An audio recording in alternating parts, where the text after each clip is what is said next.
ನಮಸ್ತೆ ಫ್ರೆಂಡ್ಸ್, ಇವತ್ತಿನ ವಿಡಿಯೋದಲ್ಲಿ PSI 402 2024ರಲ್ಲಿ ಆಗಿತ್ತಲ್ಲ, ಸೊ ಆ ಎಕ್ಸಾಮ್ದು ಕ್ವಶನ್ ಪೇಪರ್ನ ಬಿಡಿಸ್ತಾ ಇದ್ದೀನಿ. ಏನಕ್ಕೆ ಇದನ್ನು ತಗೊಂಡೆ ಕರೆಂಟ್ ಅಫೇರ್ಸ್ ನಡೆಯುವಾಗ ಅಂತಂದರೆ, ನೋಡಿ ನೀವು ಯಾವುದೇ ನೆಕ್ಸ್ಟು ಈಗ ಫಸ್ಟ್ ಟೈಮ್ ಈ PCI ಎಕ್ಸಾಮ್ ಏನಿದೆಯಲ್ಲ, ಸಿವಿಲ್ PC, ಇದನ್ನು ಫಸ್ಟ್ ಟೈಮ್ KE ಅವರು ಕಂಡಕ್ಟ್ ಮಾಡ್ತಾ ಇರೋದು.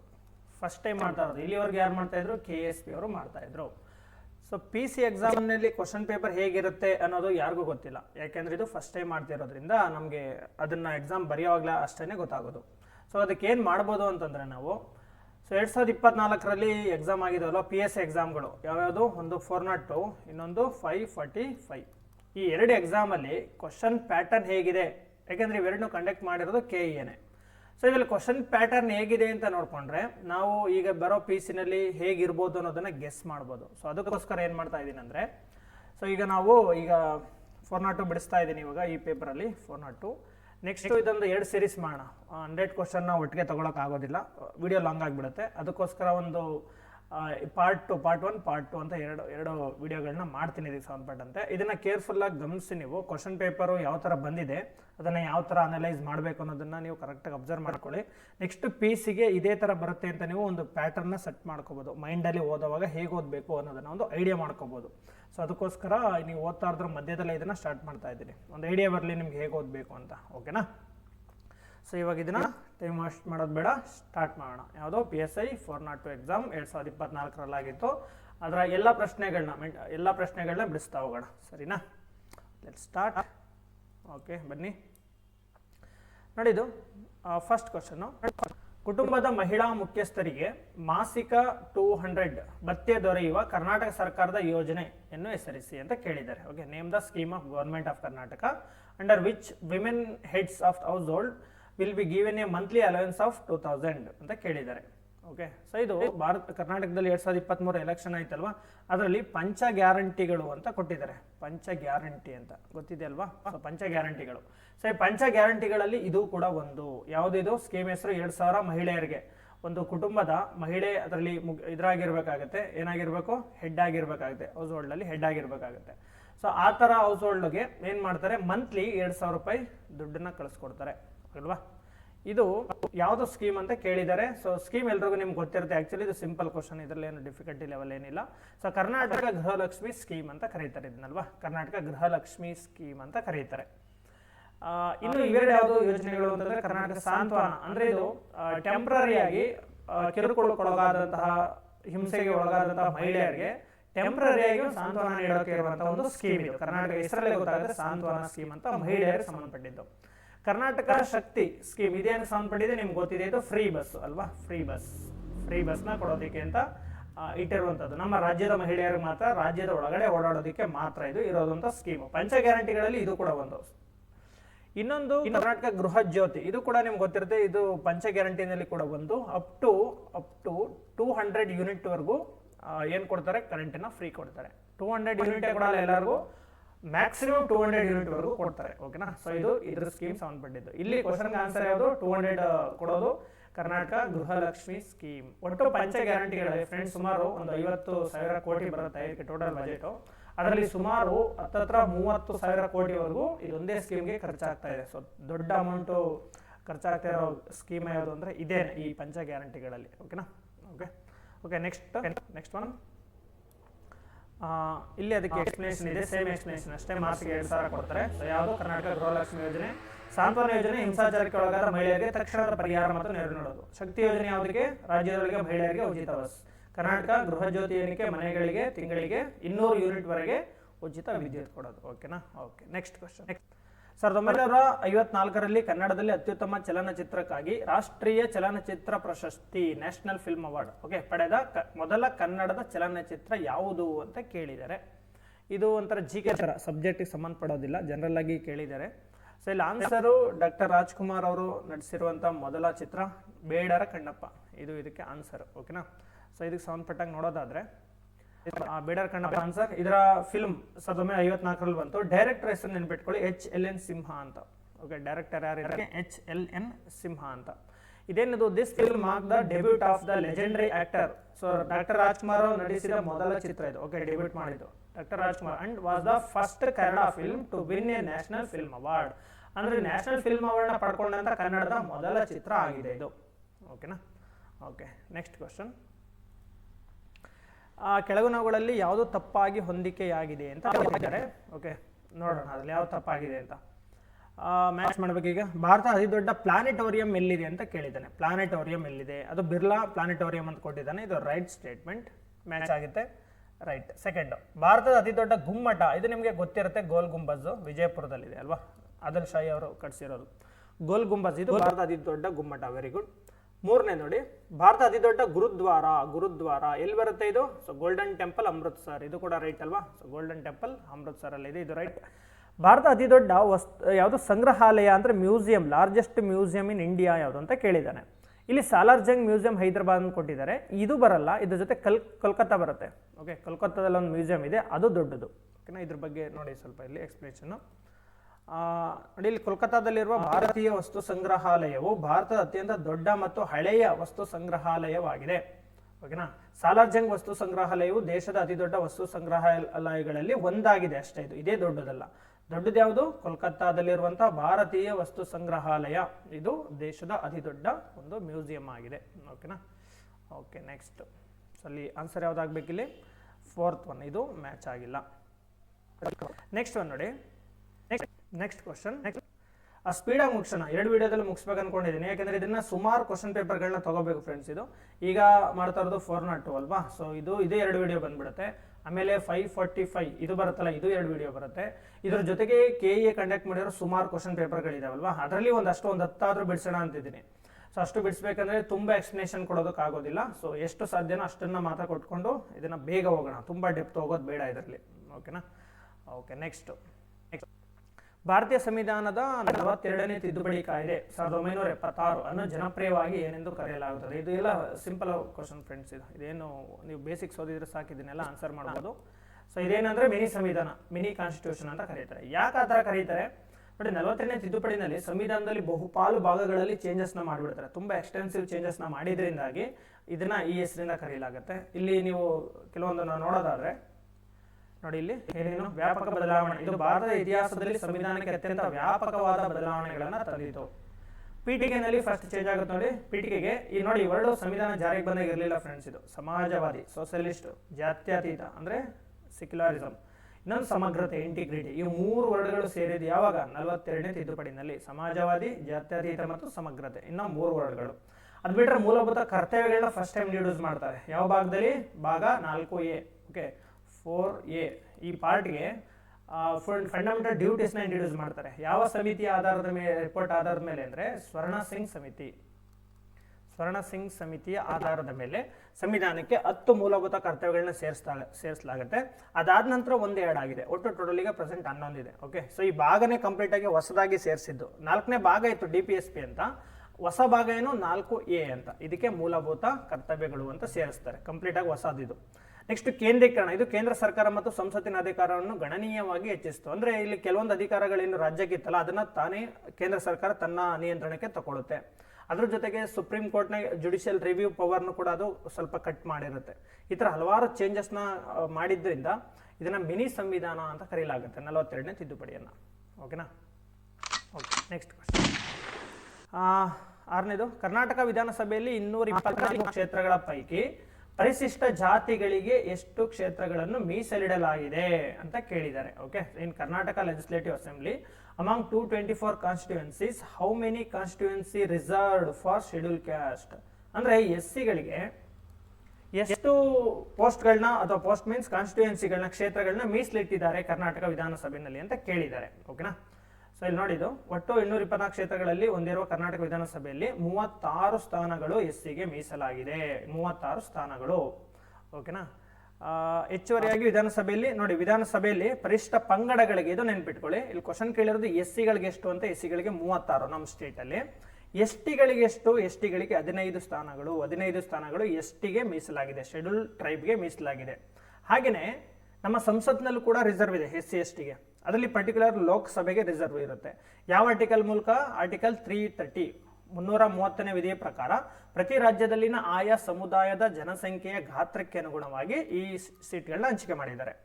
ಸೊ ಲೋಕಸಭೆ, ಪರ್ಟಿಕ್ಯುಲರ್ ಲೋಕಸಭೆ ಹೇಳ್ತಾ ಇರೋದು ಲೋಕಸಭೆ. ಸೊ ಈ ಲೋಕಸಭೆಯಲ್ಲಿ ಎಷ್ಟು ಸ್ಥಾನಗಳ ಹಂಚಿಕೆ ಆಗಿದೆ ನೋಡಿ, ಇದು 2017ರ KS ಪ್ರಿಲಿಮ್ಸ್ ಕ್ವಶನ್. ಇದು ಪರಿಶಿಷ್ಟ ಜಾತಿ ಎಸ್ಸಿಗಳಿಗೆ ನೋಡಿ 84 ಸ್ಥಾನಗಳನ್ನ ಮೀಸಲಿಟ್ಟಿದ್ದಾರೆ. 84. ಅಲ್ಲೇ ವಿಧಾನಸಭೆಯಲ್ಲಿ 36, ಲೋಕಸಭೆಯಲ್ಲಿ 86. ಎಸ್ಟಿಗಳಿಗೆ ಎಷ್ಟಿದೆ? 47. ಎಸ್ಟಿಗಳಿಗೆ 47. ಓಕೆನಾ? ಅಲ್ಲೇ ಎಷ್ಟು ವಿಧಾನಸಭೆಯಲ್ಲಿ ನಮ್ಮ ರಾಜ್ಯದಲ್ಲಿ 15. ಸೊ ಇಲ್ಲಿ 47. ಟೋಟಲ್ ಎಷ್ಟು? 131. ಲೋಕಸಭೆ ಪರ್ಟಿಕ್ಯುಲರ್ ಆಗಿ ಲೋವರ್ ಹೌಸ್ ಇದೆಯಲ್ಲ, ಅಲ್ಲಿ ಒಟ್ಟು SC/ST ಮೀಸಲಾಗಿರೋ ಸ್ಥಾನಗಳು 131. ಅದರಲ್ಲಿ ಎಸ್ಸಿಗೆ 84, ಎಸ್ಟಿಗೆ 47 ಸ್ಥಾನಗಳು. ಹಾಗೆ ನೀವು ಇದು ಇಲ್ಲಿರೋದೇನು ಕರ್ನಾಟಕಕ್ಕೆ ಸಂಬಂಧಪಟ್ಟಂತೆ. ಕರ್ನಾಟಕದಲ್ಲಿ ಎಸ್ಸಿಗೆ 36, ಎಸ್ಟಿಗೆ 15. ಇದು ವೆರಿ ಇಂಪಾರ್ಟೆಂಟ್ ಕ್ವಶನ್, ಪದೇ ಪದೇ ರಿಪೀಟ್ ಆಗ್ತಿರುತ್ತೆ. ಇದು ಆದಷ್ಟು ನೆನಪಿಟ್ಕೊಳ್ಳೋಕೆ ಟ್ರೈ ಮಾಡಬೇಕು. ಓಕೆನಾ? Okay, next question. ಇದು ಬೇಸಿಕ್ ಕರ್ನಾಟಕ ಜಿಯೋಗ್ರಫಿ ಸಂಬಂಧಪಟ್ಟಂಗೆ ಕೇಳಿದ್ದಾರೆ. ಮೈದಾನ ಪ್ರದೇಶಕ್ಕೆ ಸಂಬಂಧಿಸಿದಂತೆ ಈ ಕೆಳಗಿನವುಗಳಲ್ಲಿ ಯಾವುದು ಸರಿಯಲ್ಲ ಅಂದ್ರೆ ನೆಗೆಟಿವ್ ಸ್ಟೇಟ್ಮೆಂಟ್ ಫ್ರೆಂಡ್ಸ್. ಇದು ಸರಿ ಕೇಳ್ತಿದ್ದಾನ ಅಥವಾ ರಾಂಗ್ ಸ್ಟೇಟ್ಮೆಂಟ್ ಕೇಳ್ತಿದ್ದಾನ ಅಂತ ಫಸ್ಟೇ ನೋಡ್ಕೊಬೇಕು. ಇದು ಸರಿ ಇಲ್ಲ ಅಂತ ಕೇಳ್ತಿರೋದು negative statement. Which of the following is not, ಇಲ್ಲಿ ನೋಡಿ not correct in connection with the Maidan region. Maidan region ಅಂದ್ರೆ ಯಾವುದು ಫ್ರೆಂಡ್ಸ್? ಮೈದಾನ್ ರೀಜನ್ ಅಂದ್ರೆ ಕರ್ನಾಟಕದಲ್ಲಿ ನೋಡಿ ಇಲ್ಲಿ ಬರೆಯೋಣ. ಸೊ ಈ ತರ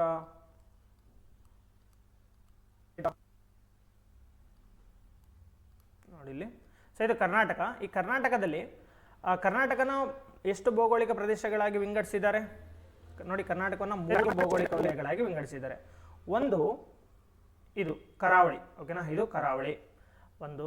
ಎರಡನೇದು ಮೈದಾನ ಪ್ರದೇಶ. ಇದೆಲ್ಲ ಮೈದಾನ ಪ್ರದೇಶ ಅಲ್ಲ, ಸಾರಿ, ಅದು ಮಲೆನಾಡು ಪ್ರದೇಶ. ಇದು ಮಲೆನಾಡು ಪ್ರದೇಶ, ವೆಸ್ಟರ್ನ್ ಘಾಟ್ಸ್ ಅಂತ ಕರೀತೀವಲ್ವ, ಅಥವಾ ಸಹ್ಯಾದ್ರಿ ಅಂತ ಕರೀತಾರೆ ಅದು. ಈ ಮೂರನೇದು ಇದೆಯಲ್ಲ ಫ್ರೆಂಡ್ಸ್, ಇದೇ ಮೈದಾನ ರೀಜನ್ ಅಂತ ಕರೆಯೋದು. ಸೊ ಇದು 1, ಇದು 2, ಇದು 3ನೇದು. ಸೊ ಪಶ್ಚಿಮ ಘಟ್ಟದಿಂದ ಪೂರ್ವ ಭಾಗ ಏನಿದೆಯಲ್ಲ, ಇದೆಲ್ಲ ಮೈದಾನ ರೀಜನ್ ಅಂತ ಕರೀತಾರೆ. ಇದೆಲ್ಲವೂ ಏನಂತ? ಮೈದಾನ ಪ್ರದೇಶ ಅಂತ ಕರೀತಾರೆ, ಅಥವಾ ಬಯಲು ಸೀಮೆ, ಮೈದಾನ ಪ್ರದೇಶ ಹೀಗೆಲ್ಲ ಕರೀತಾರೆ. ಆಕ್ಚುಲಿ ಮೈದಾನ ಅಂತ ವರ್ಡ್ ಇದು. ಸೊ ಈ ಮೈದಾನ ಪ್ರದೇಶಕ್ಕೆ ಸಂಬಂಧಪಟ್ಟಂತೆ ಕ್ವಶನ್ ಕೇಳಿದ್ದಾರೆ. ಸೊ ಕರ್ನಾಟಕನ ಇದು ಪಾಯಿಂಟ್ ನೆನ್ಪಿಟ್ಕೊಳ್ಳಿ. ಕರ್ನಾಟಕವನ್ನು ಎಷ್ಟು ಭೌಗೋಳಿಕ ವಲಯಗಳಾಗಿ ವಿಂಗಡಿಸಲಾಗಿದೆ ಅಂದ್ರೆ 3 ಜಿಯೋಗ್ರಫಿಕಲ್ ರೀಜನ್ ಆಗಿ ಡಿವೈಡ್ ಮಾಡಿದ್ದಾರೆ. ಸೊ ಒಂದು ಸಮುದ್ರದ ಪಕ್ಕದಲ್ಲಿ ಬರುವಂತ ಏರಿಯಾ ಸ್ವಲ್ಪ ಮೈದಾನ ಸಿಗುತ್ತೆ, ಇದು ಕರಾವಳಿ ಪ್ರದೇಶ. ಪಶ್ಚಿಮ ಘಟ್ಟ ಬರುತ್ತೆ ಮಧ್ಯಕ್ಕೆ, ಪೂರ್ವಕ್ಕಿರೋ ವಿಸ್ತಾರವಾದ ಪ್ರದೇಶವನ್ನು ಮೈದಾನ ರೀಜನ್ ಅಂತ ಕರೆಯೋದು. ಈಗ ಇದಕ್ಕೆ ಸಂಬಂಧಪಟ್ಟಂಗೆ ಕ್ವಶನ್ ಕೇಳಿದ್ದಾರೆ. ಏನಂತ? ಮೈದಾನ ಪ್ರದೇಶಕ್ಕೆ ಸಂಬಂಧಿಸಿದಂತೆ ಈ ಕೆಳಗಿನಗಳಲ್ಲಿ ಯಾವುದು ಸರಿ ಇಲ್ಲ, ರಾಂಗ್ ಸ್ಟೇಟ್ಮೆಂಟ್ ಕೇಳ್ತಾ ಇದ್ದಾರೆ. ಸೊ ಈಗ ನೋಡುವ ಯಾವ್ದು ರಾಂಗ್ ಇದೆ ಅಂತ. ಮೈದಾನ ಪ್ರದೇಶವು ತೀವ್ರ ಬರ ಎದುರಿಸುತ್ತಿದೆ ಅಂತ ಕೊಟ್ಟಿದ್ದಾರೆ. ಅಂದ್ರೆ ಏನಾಗುತ್ತೆ? ಇದು ಡ್ರಾಟ್ ರೀಜನ್ ಅಂತ. ಮೈದಾನ ರೀಜನ್ ಫೇಸಸ್ ಸಿವಿಯರ್ ಡ್ರಾಟ್ಸ್. ಕರೆಕ್ಟಾ ಇದು ಮೈದಾನ ರೀಜನ್? ನೋಡಿ, ಮೈದಾನ ರೀಜನ್ ಕರೆಕ್ಟು. ಇದು ಮಳೆ ನೆರಳಿನ ಪ್ರದೇಶದಲ್ಲಿ ಬರುತ್ತೆ. ಮಳೆ ನೆರಳಿನ ಪ್ರದೇಶದಲ್ಲಿ ಬರೋದ್ರಿಂದ ಮಳೆ ನೆರಳಿನ ಪ್ರದೇಶದ ಬಗ್ಗೆ ನಿಮಗೆ ನೆಕ್ಸ್ಟ್ ಇದರಲ್ಲಿ ಹೇಳ್ತೀನಿ. ಸೊ ಇಲ್ಲಿ ಪಶ್ಚಿಮ ಘಟ್ಟ ಶ್ರೇಣಿ ಇರೋದ್ರಿಂದ ನೈಋತ್ಯ ಮಾನ್ಸೂನ್ ಮಾರುತಗಳು ಬಂದಾಗ ಇದರ ಪಶ್ಚಿಮದ ಇಳಿಜಾರಿನಲ್ಲಿ ಮಳೆಯನ್ನ ತರ್ತವೆ, ಪೂರ್ವದ ಭಾಗಕ್ಕೆ ಮಳೆಯನ್ನ ತರೋದಿಲ್ಲ. ಅದನ್ನ ರೈನ್ ಶ್ಯಾಡೋ ರೀಜನ್ ಅಂತ ಕರೀತಾರೆ. ಆ ಮಳೆ ನೆರಳಿನ ಪ್ರದೇಶದ ಎಫೆಕ್ಟ್ ಇಂದಾಗಿ ಇಲ್ಲೇನಾಗ್ತಿದೆ, ಅದರ ಪರಿಣಾಮದಿಂದಾಗಿ ಈ ಭಾಗದಲ್ಲಿ ಮಳೆ ಆಗೋದಿಲ್ಲ, ಅದಕ್ಕೆ ಬರಗಾಲ ಇರುತ್ತೆ ಅಂತ ಕೊಟ್ಟಿದ್ದಾನೆ. ಇದು ರೈಟ್ ಸ್ಟೇಟ್ಮೆಂಟ್. ಮೈದಾನ ಪ್ರದೇಶವು ತೀವ್ರ ಬರವನ್ನು ಎದುರಿಸುತ್ತದೆ. ಎರಡನೇ ನೋಡಿ, ಮೈದಾನ ಪ್ರದೇಶವು ನಿಕ್ಷೇಪದಿಂದಾಗಿ ರೂಪುಗೊಂಡಿದೆ. ನಿಕ್ಷೇಪ ಅನ್ನೋ ವರ್ಡ್ ಕೊಡಬಾರ್ದಾಗಿತ್ತು. ನೋಡಿ ಇಲ್ಲಿ ಮೈದಾನ region is form due to deposition, ಸಂಚಯನ ಅಂತ ಕೊಡಬೇಕಾಗಿತ್ತು. ಏನು ಕೊಟ್ಟಿದ್ದಾನೆ? ನಿಕ್ಷೇಪ ಅಂತ ಕೊಟ್ಟಿದ್ದಾನೆ. ಸೊ ಇದು ರಾಂಗ್ ವರ್ಡ್. ಓಕೆನಾ? ಈ ವರ್ಡ್ ಯೂಸ್ ಮಾಡಬಾರ್ದು ಇಲ್ಲಿ. ಸೊ ಡೆಪಾಸಿಷನ್, ಸಂಚಯನದಿಂದ ರಚನೆ ಆಗಿದೆ ಅಂತ ಕೊಟ್ಟಿದ್ದಾರೆ. ಓಕೆನಾ? ಸೊ ಇದು ರೈಟ್ ಸ್ಟೇಟ್ಮೆಂಟಾ ರಾಂಗ್ ಸ್ಟೇಟ್ಮೆಂಟಾ ಹೇಳ್ತೀರಾ? ಯಾರಾದರೂ ಯೋಚನೆ ಮಾಡಿ. ಹಾಗೆ ನೋಡಿ, ಈ ತರ ಇದ್ದಾಗ ಈ ಡೆಪಾಸಿಷನ್ ಇಂದ ಸಂಚಯನಗೊಂಡಿದೆ ಅಂತ ನೀವು ಹೇಳ್ಬೇಕು ಅಂತಂದ್ರೆ ನಿಮ್ಗೆ ಏನ್ ಗೊತ್ತಿರಬೇಕು? ಡೆಪಾಸಿಷನ್ ಅಂದ್ರೆ ಸಂಚಯನ, ನದಿಗಳ ಸಂಚಯನದಿಂದ ರಚನೆ ಆಗಿದೆ ಅಂತ ಅದರ ಅರ್ಥ. ಸೊ ದಕ್ಷಿಣ ಭಾರತದಲ್ಲಿ ಅಂತ ದೊಡ್ಡ ನದಿಗಳು ಯಾವ್ದಪ್ಪ ಇದೆ? ಯಾವುದೂ ಇಲ್ಲ. ಓಕೆ, ಹಾಗಾಗಿ ಇದು ರಾಂಗ್ ಸ್ಟೇಟ್ಮೆಂಟ್. ದಕ್ಷಿಣ ಭಾರತ ಇದು ಸಂಚಯನದಿಂದ ರಚನೆ ಆಗಿದ್ದಲ್ಲ ಮೈದಾನ ರೀಜನ್. ಇದು ರಚನೆ ಆಗಿರೋದು ಯಾವ್ದ್ರಿಂದ ಅಂತಂದ್ರೆ ನೋಡಿ, ನಾರ್ತ್ ಕರ್ನಾಟಕ ಈ ಭಾಗ ಎಲ್ಲ ತಗೊಂಡ್ರೆ ಇದು ಯಾವುದು? ಕಪ್ಪು ಶಿಲೆ. ಕಪ್ಪು ಶಿಲೆ ಯಾವುದು? ಬಸಾಲ್ಟ್. ಓಕೆ, ಅಗ್ನಿಶಿಲೆಯಲ್ಲಿ ಒಂದು ಬಸಾಲ್ಟ್ ಅಂತ ಇದರಿಂದ ರಚನೆ ಆಗಿರೋದು.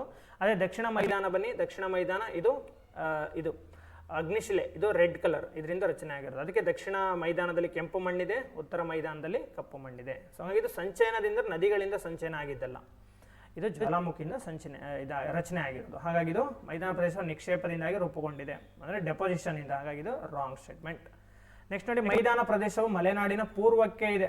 ಕರೆಕ್ಟ್ ಇಲ್ಲೇ ಮಾರ್ಕ್ ಮಾಡಿದ್ದೀನಿ ನೋಡಿ. ಇದು ಕರಾವಳಿ, ಆಮೇಲೆ ಮಲೆನಾಡು, ಆಮೇಲೆ ಮೈದಾನ. ಸೊ ಅದರ ಪೂರ್ವಕ್ಕೆ ಇದೆ. ಇದು ರೈಟ್ ಸ್ಟೇಟ್ಮೆಂಟ್. ಮೈದಾನ ಪ್ರದೇಶವು ಹೆಚ್ಚಾಗಿ ಕೃಷ್ಣ ಕಾವೇರಿ ನದಿಗಳಿಂದ ಬರಿದಾಗಿದೆ.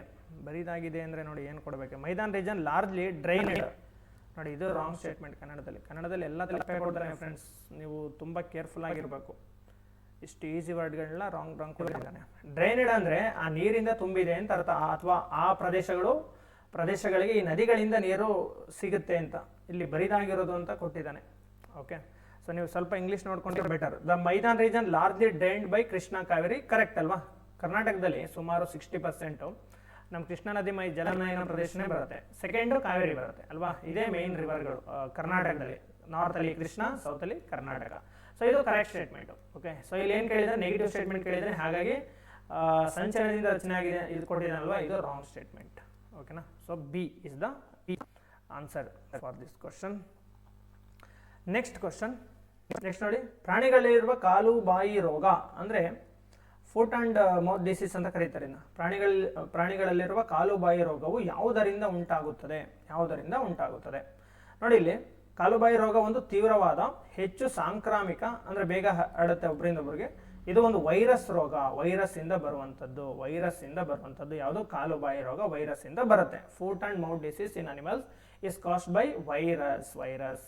ರೋಗ ಕಾರಕ ಯಾರು, ಪ್ಯಾಥೋಜಿನ್ ಯಾರು ಅಂದ್ರೆ ಇದರಲ್ಲಿ ಇದು ಪಿಕಾರ್ನೋವಿರಿಡೆ ಅನ್ನೋ ಕುಟುಂಬಕ್ಕೆ ಸೇರಿದ ಆಪ್ತೋ ವೈರಸ್ ಅಂತ ಕರೀತಾರೆ. ಆಪ್ತೋ ವೈರಸ್ನಿಂದ ಉಂಟಾಗುವಂತ ಒಂದು ರೋಗ ಇದು. ಯಾರಿಗೆ ಬರುತ್ತೆ ನೋಡಿ, ಇದು ಪ್ರಾಥಮಿಕವಾಗಿ ದನಗಳು, ಹಂದಿಗಳು, ಕುರಿಗಳು, ಮೇಕೆಗಳು, ಜಿಂಕೆಗಳು, ಇಂಥ ಪ್ರಾಣಿಗಳು. ಪರ್ಟಿಕ್ಯುಲರ್ ಆಗಿ ಸೀಳು ಗೊರಸು ಬರುತ್ತಲ್ವಾ, ಸ್ಪ್ಲಿಟ್ ಆಗಿರುವಂತಹ ಗೊರಸುಗಳು, ಆ ಥರ ಪ್ರಾಣಿಗಳಲ್ಲಿ ಹೆಚ್ಚಾಗಿ ಬಾಧಿಸುವಂತ ಒಂದು ಕಾಯಿಲೆ ಇದು. ನೋಡಿ ಇದನ್ನ ಝುನಾಟಿಕ್ ಅಂತ ಕರೀತಾರೆ. ಈ ವರ್ಡ್ ನೆನ್ಪಿಟ್ಕೊಳ್ಳಿ, ಝುನಾಟಿಕ್ ಡಿಸೀಸ್ ಅಂತಂದ್ರೆ ಯಾವುದು? ಝುನಾಟಿಕ್ ಡಿಸೀಸ್ ಅಂದ್ರೆ ಯಾವ ರೋಗಗಳು ಪ್ರಾಣಿಗಳಿಂದ ಮನುಷ್ಯನಿಗೆ ಬರುತ್ತವೋ ಅದನ್ನ ಝುನಾಟಿಕ್ ಡಿಸೀಸ್ ಅಂತ ಕರೀತಾರೆ. ಓಕೆನಾ? ಇದು ಮನುಷ್ಯನಿಗೆ ಬರುತ್ತಾ? ಸೊ ಇದು ಮನುಷ್ಯನಿಗೆ ಬರೋದಿಲ್ಲ, ಹಾಗಾಗಿ ಇದು ಝುನಾಟಿಕ್ ಡಿಸೀಸ್ ಅಲ್ಲ.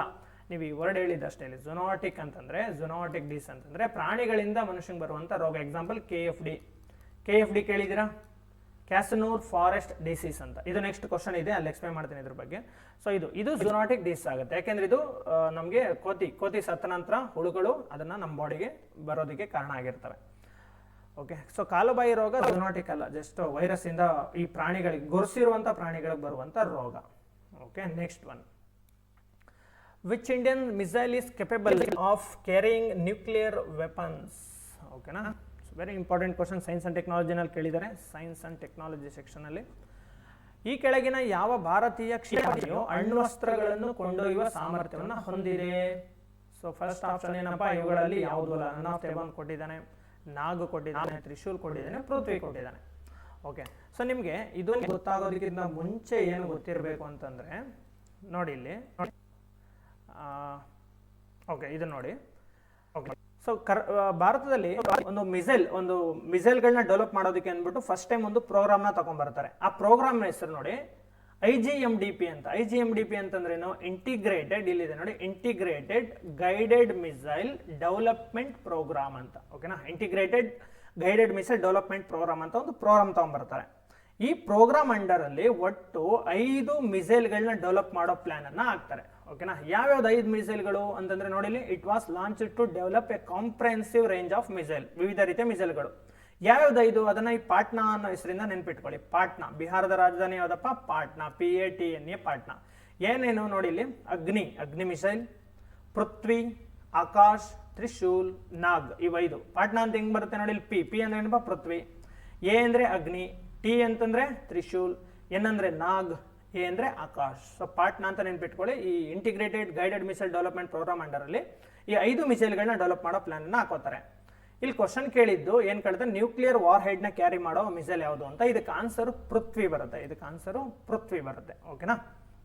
ಸೊ ಪೃಥ್ವಿನ ಡಿಸೈನ್ ಮಾಡಿದ್ದೆ ಮೇನ್ಲಿ ನ್ಯೂಕ್ಲಿಯರ್ ವಾರ್ ಹೆಡ್ ನ ಕ್ಯಾರಿ ಮಾಡೋದಕ್ಕೆ. ಈ ಪೃಥ್ವಿಗೆ ಸಂಬಂಧಪಟ್ಟಂತೆ ನೋಡಿ ಫ್ರೆಂಡ್ಸ್, ಈ ಪೃಥ್ವಿ ವೆರಿ ಇಂಪಾರ್ಟೆಂಟ್. ಇದೇನು ಅಂದ್ರೆ under the IGMDP the first missile to be developed was Prithvi. ಅಂದ್ರೆ ಈ ಪ್ರೋಗ್ರಾಮ್ ಅಂಡರ್ ಅಲ್ಲಿ ಈ 5 ಮಿಸೈಲ್ಗಳನ್ನ ಡೆವಲಪ್ ಮಾಡಬೇಕು ಅಂತ ತಂದ್ರಲ್ವಾ, ಇದರಲ್ಲಿ ಫಸ್ಟ್ ಡೆವಲಪ್ ಆಗಿದ್ದ ಮಿಸೈಲ್ ಯಾವುದು ಅಂತಂದ್ರೆ ಪೃಥ್ವಿ ಆಗಿರುತ್ತೆ. ಓಕೆನಾ? ಪೃಥ್ವಿ ಇಂಡಕ್ಟೆಡ್ ಇನ್ 1994, 1994ರಲ್ಲಿ ಮಿಲಿಟರಿಗೂ ಇಂಡಕ್ಟ್ ಮಾಡಿಬಿಟ್ಟಿದ್ದಾರೆ ಇದನ್ನ ಆಲ್ರೆಡಿ, ಅವಾಗಿಂದನೂ ಯೂಸ್ ಮಾಡ್ತಾ ಇದ್ದೀವಿ. ಅದರಲ್ಲಿ 3 ವೇರಿಯಂಟ್ ಬರುತ್ತೆ ಪೃಥ್ವಿನಲ್ಲಿ. 3 ವೇರಿಯಂಟ್ ನೋಡಿ ಇಲ್ಲಿ. ಪೃಥ್ವಿ 1 ಏನಕ್ಕೆ ಸಂಬಂಧಪಟ್ಟಿದ್ದು? ಆರ್ಮಿಗೆ ಸಂಬಂಧಪಟ್ಟಿರುತ್ತೆ ಇದು. ಓಕೆ, ಭೂ ಸೇನೆಗೆ ಇರುವಂತದ್ದು. ಅಲ್ಲಿ ರೇಂಜ್ ಎಷ್ಟದು? 150 ಕಿಲೋಮೀಟರ್ ರೇಂಜ್ ಇರ್ತದೆ. ವಾರ್ ಹೆಡ್ಸ್ ಎಷ್ಟು? 1000 ಕಿಲೋಮೀಟರ್ ವರೆಗೂ ಆ ವೆಪನ್, ನ್ಯೂಕ್ಲಿಯರ್ ವೆಪನ್ ಕ್ಯಾರಿ ಮಾಡಬಹುದು.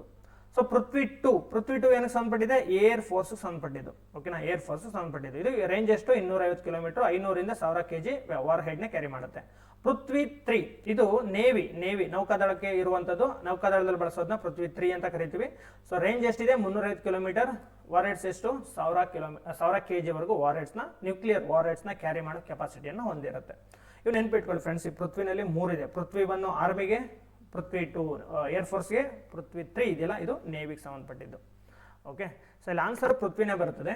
So Prithvi is the tactical surface to surface.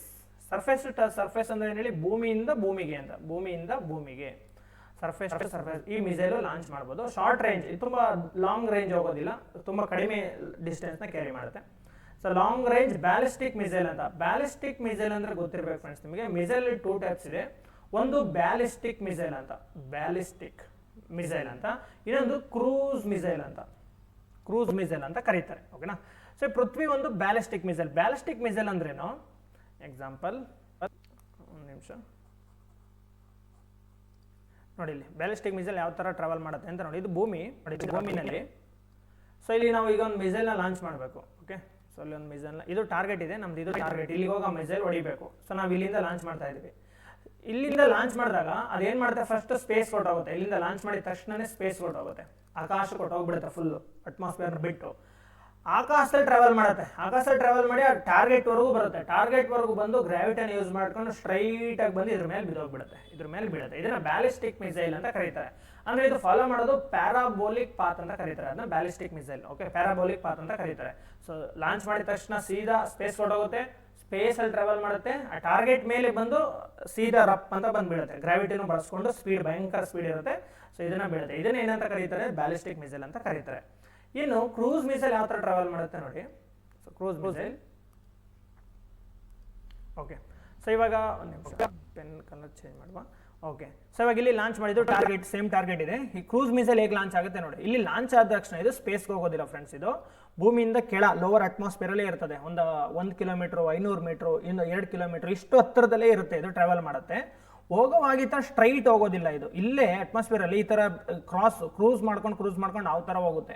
ಈಗ ಎಲ್ಲಾದ್ರೂ ಒಂದು ರಡಾರ್ ಇದೆ ಅಂದ್ರೆ ಅದನ್ನ ಅವಾಯ್ಡ್ ಮಾಡೋದು, ಇನ್ನೊಂದು ಕಡೆ ಹೋಗೋದು, ಈ ತರ ಅವಾಯ್ಡ್ ಮಾಡ್ಕೊಂಡು ಹೋಗಿ ಇಲ್ಲಿಗೆ ಬಂದು ಬೀಳುತ್ತೆ. ಸೊ ಇದನ್ನ ಕ್ರೂಸ್ ಮಿಸೈಲ್ ಅಂತ ಕರೀತಾರೆ. ಬ್ಯಾಲಿಸ್ಟಿಕ್ ಮಿಸೈಲ್ ಸ್ಟ್ರೈಟ್ ಹೋಗ್ಬಿಟ್ಟು ಸ್ಪೇಸ್ ಅಲ್ಲಿ ಟ್ರಾವೆಲ್ ಮಾಡಿ ಟಾರ್ಗೆಟ್ ಮೇಲೆ ಬಂದ್ಬಿಡುತ್ತೆ. But cruise missile lower atmosphere ಅಲ್ಲಿ ಟ್ರಾವೆಲ್ ಮಾಡುತ್ತೆ. ಸೊ ಕ್ರೂಸ್ ಮಾಡಿ ಹೋಗುತ್ತೆ, ಸ್ಟ್ರೈಟ್ ಹೋಗೋದಿಲ್ಲ, ಯಾವ ತರ ಇದನ್ನೆಲ್ಲ ಅವಾಯ್ಡ್ ಮಾಡಿ ಹೋಗುತ್ತೆ ರೆಡಾರ್ಗಳನ್ನೆಲ್ಲ. ಸೊ ಹೋಗಿ ಇದು ಬೀಳುತ್ತೆ. ಸೊ ಎರಡರಲ್ಲೂ ಪಾಸಿಟಿವ್ಸ್ ಇದೆ, ನೆಗೆಟಿವ್ಸ್ ಇದೆ. ಈ ಬ್ಯಾಲಿಸ್ಟಿಕ್ ಮಿಸೈಲ್ ಲಾಂಗ್ ರೇಂಜ್ ಹೋಗುತ್ತೆ, ತುಂಬಾ ದೂರದವರೆಗೂ ಟ್ರಾವೆಲ್ ಮಾಡುತ್ತೆ, ದೊಡ್ಡ ವಾರ್ ಹೆಡ್ಗಳನ್ನ ಕ್ಯಾರಿ ಮಾಡ್ಬೋದು. ಇದು ಬೆನಿಫಿಟ್ ಇದರಲ್ಲಿ.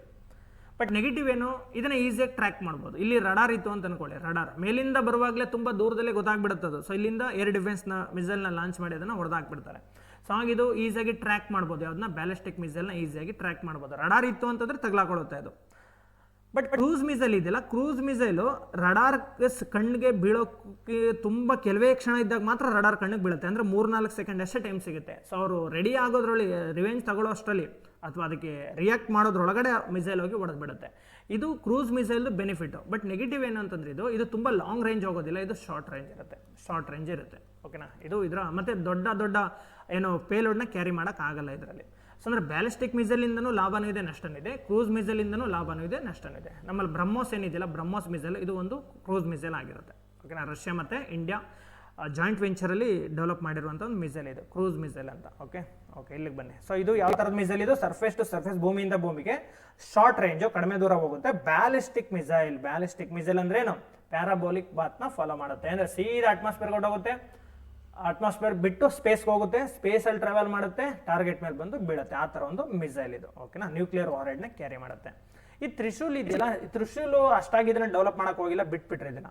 ಸೊ ನಾಗೇನು 3rd generation fire and forget, ಅಂದ್ರೆ ಟಾರ್ಗೆಟ್ನ ಲಾಕ್ ಮಾಡಿ ಬಿಟ್ರೆ ಸಾಕು, ಅದೇ ಟಾರ್ಗೆಟ್ ಹೋಗಿ ಹೊಡೆಯುತ್ತೆ. ಫೈರ್ ಮಾಡಿ ಫರ್ಗೆಟ್, ಆಮೇಲೆ ಮರ್ತೇ ಬಿಡೋದು, ಅದೇ ಹೋಗುತ್ತೆ ಅಂತ. ಆಂಟಿ ಟ್ಯಾಂಕ್ ಗೈಡೆಡ್ ಮಿಸೈಲ್, ಇದು ನೆನ್ಪಿಟ್ಕೊಳ್ಳಿ ಫ್ರೆಂಡ್ಸ್. ಇದು ಆಂಟಿ ಟ್ಯಾಂಕ್ ಗೈಡೆಡ್ ಮಿಸೈಲ್. ಟ್ಯಾಂಕ್ಗಳೇನು ಬರ್ತಾ ಇರ್ತಾವಲ್ವಾ, ಸೊ ಆ ಟ್ಯಾಂಕನ್ನ ಹೊಡೆದಾಕೋದಕ್ಕೆ ಅಂತ ಇರುವಂಥದ್ದು ನಾಗ್ ಅಂತ ಕರೀತಾರೆ ಇದನ್ನ. ಓಕೆನಾ, ಹೆಲಿನಾ ಅಂತ ಇನ್ನೊಂದು ಬರುತ್ತೆ ನಿಮಗೆ. ನೋಡಿದ್ರೆ ಹೆಲಿನಾ ಅಂತಂದ್ರೆ ಏನು, ಹೆಲಿಕಾಪ್ಟರ್ ನಾಗ್ ಅಂತ ಕರೀತಾರೆ ಇದನ್ನ. ಅಂದ್ರೆ ಹೆಲಿಕಾಪ್ಟರ್ ಮೂಲಕ ನಾವು ಮಿಸೈಲ್ ಇಟ್ರೆ ಈ ನಾಗ್ನ, ಸೊ ಅದು ಟ್ಯಾಂಕ್ಗಳನ್ನ ಡೆಸ್ಟ್ರಾಯ್ ಮಾಡುತ್ತೆ. ಇದನ್ನ ಹೆಲಿಕಾಪ್ಟರ್ ಫಿಟ್ ಮಾಡಿದ್ರೆ ಹೆಲಿನಾ ಅಂತ ಕರೀತಾರೆ. ನಾಗ್ ಅಂತ ಕರೆದ್ರೆ ಡೈರೆಕ್ಟ್ ಆಗಿ ಇದು ಲಾಂಚ್ ಮಾಡಿದ ಕಡೆಯಿಂದ ಹೋಗಿ ಟ್ಯಾಂಕ್ನ ಹೊಡೆದಾಗುತ್ತೆ. ಓಕೆ ಓಕೆ ಓಕೆ ಆನ್ಸರ್ ಯಾವುದು? ನ್ಯೂಕ್ಲಿಯರ್ ವಾರ್ಹೆಡ್ ಕ್ಯಾರಿ ಮಾಡೋದು Prithvi. Okay next question. USB ವಿಸ್ತೃತ ರೂಪವನ್ನು ಬರೆಯಿರಿ. ಕಂಪ್ಯೂಟರ್ ಇಂದನೂ ಕೂಡ ಒಂದು 2-3 ಕ್ವಶನ್ ಬಂದಿದ್ದಾವೆ ಫ್ರೆಂಡ್ಸ್, ಅದನ್ನು ರೆಡಿ ಆಗಲೇಬೇಕು. ಯೂನಿವರ್ಸಲ್ ಸೀರಿಯಲ್ ಬಸ್ ಅಂತ ಕರೀತಾರೆ ಇದನ್ನ. ಯೂನಿವರ್ಸಲ್ ಸೀರಿಯಲ್ ಬಸ್ ಅಂತ ಕರೀತಾರೆ ಇದನ್ನ. ಏನು ಮಾಡುತ್ತೆ USB ಏನಿಲ್ಲ ಫ್ರೆಂಡ್ಸ್, ಡೇಟಾನ ಟ್ರಾನ್ಸ್ಫರ್ ಮಾಡುತ್ತೆ ಅಷ್ಟೇ. ಡೇಟಾ ಟ್ರಾನ್ಸ್ಫರ್ಗೆ ಹೆಲ್ಪ್ ಆಗುತ್ತೆ. ಸೊ ಇದನ್ನ USB ಅಂತ ಕರಿತೀವಿ. ನೀವು ಕಂಪ್ಯೂಟರಲ್ಲಿ ಇದನ್ನ ಡೀಟೇಲ್ ಆಗಿ ಓದಬೇಕು ಇದ್ರ ಬಗ್ಗೆ. ಓಕೆ ಓಕೆ ನೆಕ್ಸ್ಟ್ ಕ್ವಶನ್ ನೋಡೋಣ. ಸ್ಥಳಗಳ ನಡುವೆ ಸಂಪರ್ಕಿಸುವ ಘಾಟ್ಗಳನ್ನು ಜೋಡಿಸಿ ಮತ್ತು ಸರಿಯಾದುದನ್ನು ಆಯ್ಕೆ ಮಾಡಿ. ಇಲ್ಲಿ ಘಾಟ್ಗಳು ಕೊಟ್ಟಿದ್ದಾರೆ, ಅದನ್ನ ಮ್ಯಾಚ್ ಮಾಡಬೇಕು friends. Arrange the following Ghats connecting between the place and select the right one ಅಂತ ಕೊಟ್ಟಿದ್ದಾರೆ. ಓಕೆ ಇಲ್ಲಿ ಮ್ಯಾಚ್ ಮಾಡಬೇಕು. ಓಕೆನಾ, ಮ್ಯಾಚ್ ದ ಫಾಲೋಯಿಂಗ್. ಓಕೆ ಇಲ್ಲಿ ಆನ್ಸರ್ ನೋಡಿ, ಇಲ್ಲಿ ಆನ್ಸರ್ ಆಕ್ಚುಲಿ ಇದಕ್ಕೆ 4th ಒನ್ ಆನ್ಸರ್ ಇದು ನೋಡಿ. ಎಗೆ 4 ಬರುತ್ತದೆ, ಎಗೆ 4. ಇದನ್ನು ಬಯಾಟ್ ಮಾಡಲೇಬೇಕು. ಕ್ವಶನ್ ಇವು ರಿಪೀಟೆಡ್ ಕ್ವಶನ್ಗಳು, ರಿಪೀಟ್ ಆಗುವಂಥ ಕ್ವಶನ್ಗಳಿವು. ಓಕೆನಾ ನೋಡಿ, ಎಗೆ 4 ಆಯ್ತಾ. ಎರಡನೇದು ಬಿಗೆ 1, ಬಿಗೆ 1. ನೆಕ್ಸ್ಟು ಸಿಗೆ 3, ಸಿಗೆ 3 ಕರೆಕ್ಟ್ ಆಗಿದೆ. ಡಿಗೆ 2, ಡಿಗೆ 2. ಓಕೆನಾ, ಇವಾಗ ನೋಡಿ, ಇವಾಗ ನೆನ್ಪಿಟ್ಕೊಳ್ಳಿ ಇವನ್ನ. ಹುಲಿಕಲ್ ಅಂತ ಕೊಟ್ಟಿದ್ದಾರೆ ನೋಡಿ ಫ್ರೆಂಡ್ಸ್. ಇದು ಹುಳಿಯಲ್ಲ, ಇದು ಹುಲಿಕಲ್ ಅಂತ ಕೊಡಬೇಕು. ಹುಲಿಕಲ್ ಘಾಟ್ ಅಂತ. ಸೊ ಕನ್ನಡದಲ್ಲಿ ಇಂಗ್ಲೀಷಲ್ಲಿ ಇದೆ, ಬಟ್ ಕನ್ನಡದಲ್ಲಿ ತಪ್ಪು ಕೊಟ್ಟಿದ್ದಾರೆ. ಹುಲಿಕಲ್ ಘಾಟ್ ಅಂತ. ಹುಲಿಕಲ್ ಘಾಟ್ ಏನ ಕನೆಕ್ಟ್ ಮಾಡುತ್ತೆ ಅಂದ್ರೆ ಶಿವಮೊಗ್ಗ ಮತ್ತೆ ಕುಂದಾಪುರ ಇವೆರಡರ ನಡುವೆ ಪಾಸ್ ಮಾಡ್ತೇವಲ್ವಾ, ಅದನ್ನ ಹುಲಿಕಲ್ ಘಾಟ್ ಅಂತ ಕರೀತಾರೆ. ಈ ಘಾಟ್ಗಳೆಲ್ಲ ಎಲ್ಲಿ ಬರ್ತವೆ ಹೇಳಿ friends? First of all ghat ಅಂದ್ರೆ ಏನು? ಘಾಟ್ ಅಂದ್ರೆ ನೋಡಿ, ಸರಿ ನೋಡಿ, ಘಾಟ್ ಅಂದ್ರೆ ಇಲ್ಲಿ ವೆಸ್ಟರ್ನ್ ಘಾಟ್ಸ್ ಇದೆ ಕರ್ನಾಟಕದಲ್ಲಿ, ಪಶ್ಚಿಮ ಘಟ್ಟ ಇದೆ. ಪಶ್ಚಿಮ ಘಟ್ಟ, ಈ ಪಶ್ಚಿಮ ಘಟ್ಟದಲ್ಲಿ ನಾವು ಈ ಕಡೆಯಿಂದ ಈ ಕಡೆಗೆ ಪಾಸ್ ಆಗಬೇಕು ಅಂದ್ರೆ ಬೆಟ್ಟ ಇದೆ, ಪಶ್ಚಿಮ ಘಟ್ಟ ಶ್ರೇಣಿ. ಇದನ್ನ ಹತ್ತಿ ಇಳಿಯಕ್ಕಾಗಲ್ಲ ಅಲ್ವಾ, ತುಂಬಾ ಟೈಮ್ ವೇಸ್ಟ್, ಶ್ರಮ ಆಗುತ್ತೆ. ಅದಕ್ಕೆ ಕೆಲವೊಂದ್ ಕಡೆ ಈ ಪರ್ವತ ಶ್ರೇಣಿ ಏನಿದೆಯಲ್ಲ ಪಶ್ಚಿಮ ಘಟ್ಟ, ಕೆಲವೊಂದ್ ಕಡೆ ಡೌನ್ ಇರ್ತದೆ, ಕೆಲವೊಂದ್ ಕಡೆ ಅಪ್ ಇರ್ತದೆ. ಆ ಡೌನ್ ಇರೋ ಜಾಗದಲ್ಲಿ ಈ ಕಡೆ ಮೈದಾನ್ ರೀಜನ್ ಇಂದ ಈ ಕಡೆ ಕರಾವಳಿ ರೀಜನ್ಗೆ ಪಾಸ್ ಮಾಡ್ಬೋದು ನಾವು. ಆ ಪಾಸ್ ಮಾಡಕ್ಕೆ ಏನ್ ಪಾಸ್ಗಳು ಹಿಮಾಲಯದಲ್ಲಿ ಇದನ್ನ ಮೌಂಟೇನ್ ಪಾಸ್ ಅಂತ ಕರಿತೀವಿ, ಮೌಂಟೇನ್ ಪಾಸ್ ಅಂತ ಕರೀತಾರೆ. ಬಟ್ ಪಶ್ಚಿಮ ಘಟ್ಟದಲ್ಲಿ ಘಾಟಿಗಳು ಅಂತ ಕರೀತಾರೆ. ಎಲ್ಲಿ ಅದು ಡೌನ್ ಇರ್ತದೋ ಈಸಿಯಾಗಿ ಹೋಗೋ ಪಾಸ್ ಮಾಡಕ್ಕೆ ಅದನ್ನ ನಾವು ಘಾಟ್ ಅಂತ ಕರೆಯೋದು. ಓಕೆ, ಘಾಟಿಗಳು ಅಂತ ಕರೀತಾರೆ. ಸೊ ಹುಲಿಕಲ್ ಘಾಟ್ ಮೂಲಕ ನಾವು ಶಿವಮೊಗ್ಗದಿಂದ ಕುಂದಾಪುರಕ್ಕೆ ಹೋಗ್ಬೇಕು ಅಂತಂದ್ರೆ, ಸೊ ಹುಲಿಕಲ್ ಘಾಟ್ ಸ್ವಲ್ಪ ಡೌನ್ ಇರ್ತದೆ, ಈಸಿ ಮಾರ್ಗ. ಸೊ ಹಂಗಾಗಿ ಇದನ್ನ ಬಳಸ್ಕೋತೀವಿ. ಸೊ ಹುಲಿಕಲ್ ಘಾಟ್ ಶಿವಮೊಗ್ಗ ಕುಂದಾಪುರನ ಕನೆಕ್ಟ್ ಮಾಡುತ್ತೆ. Charmudi Ghat very famous, Chikmagalur to ಮಂಗ್ಳೂರ್ನ ಕನೆಕ್ಟ್ ಮಾಡಬೇಕು ಅಂದ್ರೆ ನಾವು ಚಾರ್ಮುಡಿ ಘಾಟಲ್ಲಿ ಹೋಗ್ಬೇಕಾಗುತ್ತೆ. ಆಗುಂಬೆ ಘಾಟ್ ಶಿವಮೊಗ್ಗದಿಂದ ಉಡುಪಿಗೆ ಹೋಗ್ಬೇಕಂದ್ರೆ ನಾವು ಆಗುಂಬೆ ಘಾಟ್ನ ಪಾಸ್ ಮಾಡಬೇಕಾಗುತ್ತೆ. ಕೊಲ್ಲೂರು ಘಾಟ್, ಕೊಲ್ಲೂರು ಓಕೆ, ಇದೇನು ಶಿರೂರು ಮತ್ತು ಬೈಂದೂರು ಇವೆರಡನ್ನ ಕನೆಕ್ಟ್ ಮಾಡುತ್ತೆ. ಅದೇ ಉಡುಪಿನಲ್ಲಿ ಬರುತ್ತಲ್ವಾ. ಸೊ ಕೊಲ್ಲೂರು ಘಾಟ್ ಶಿರೂರು ಮತ್ತು ಬೈಂದೂರನ್ನ ಕನೆಕ್ಟ್ ಮಾಡುತ್ತೆ. ಹಾಗೇನೆ ಪಶ್ಚಿಮ ಘಟ್ಟದಲ್ಲಿ ಮಹಾರಾಷ್ಟ್ರದಲ್ಲಿ ತಗೊಂಡ್ರೆ ಥಾಲ್ ಘಾಟ್ ಮತ್ತೆ ಬೋರ್ ಘಾಟ್ ಅಂತ ಇನ್ನೆರಡಿದೆ, ಕೇಳಿದ್ರ? ಥಾಲ್ ಘಾಟ್, ಇನ್ನೊಂದು ಬೋರ್ ಘಾಟ್ ಅಂತ. ಇವೆರಡು ಏನ ಕನೆಕ್ಟ್ ಮಾಡ್ತವೆ ನೋಡಿ. ಸೊ ಇದು ಪಶ್ಚಿಮ ಘಟ್ಟ ಶ್ರೇಣಿ ಅಂತ ಅನ್ಕೊಳ್ಳಿ. ಸೊ ಇಲ್ಲಿ ಮುಂಬೈ ಇದೆ, ಮುಂಬೈ. ಓಕೆನಾ, ಈಗ ಮುಂಬೈಯಿಂದ 2 ಪ್ಲೇಸ್ಗಳನ್ನ ಕನೆಕ್ಟ್ ಮಾಡೋಕೆ 2 ಘಾಟ್ಗಳನ್ನ ಬಳಸ್ತಾರೆ.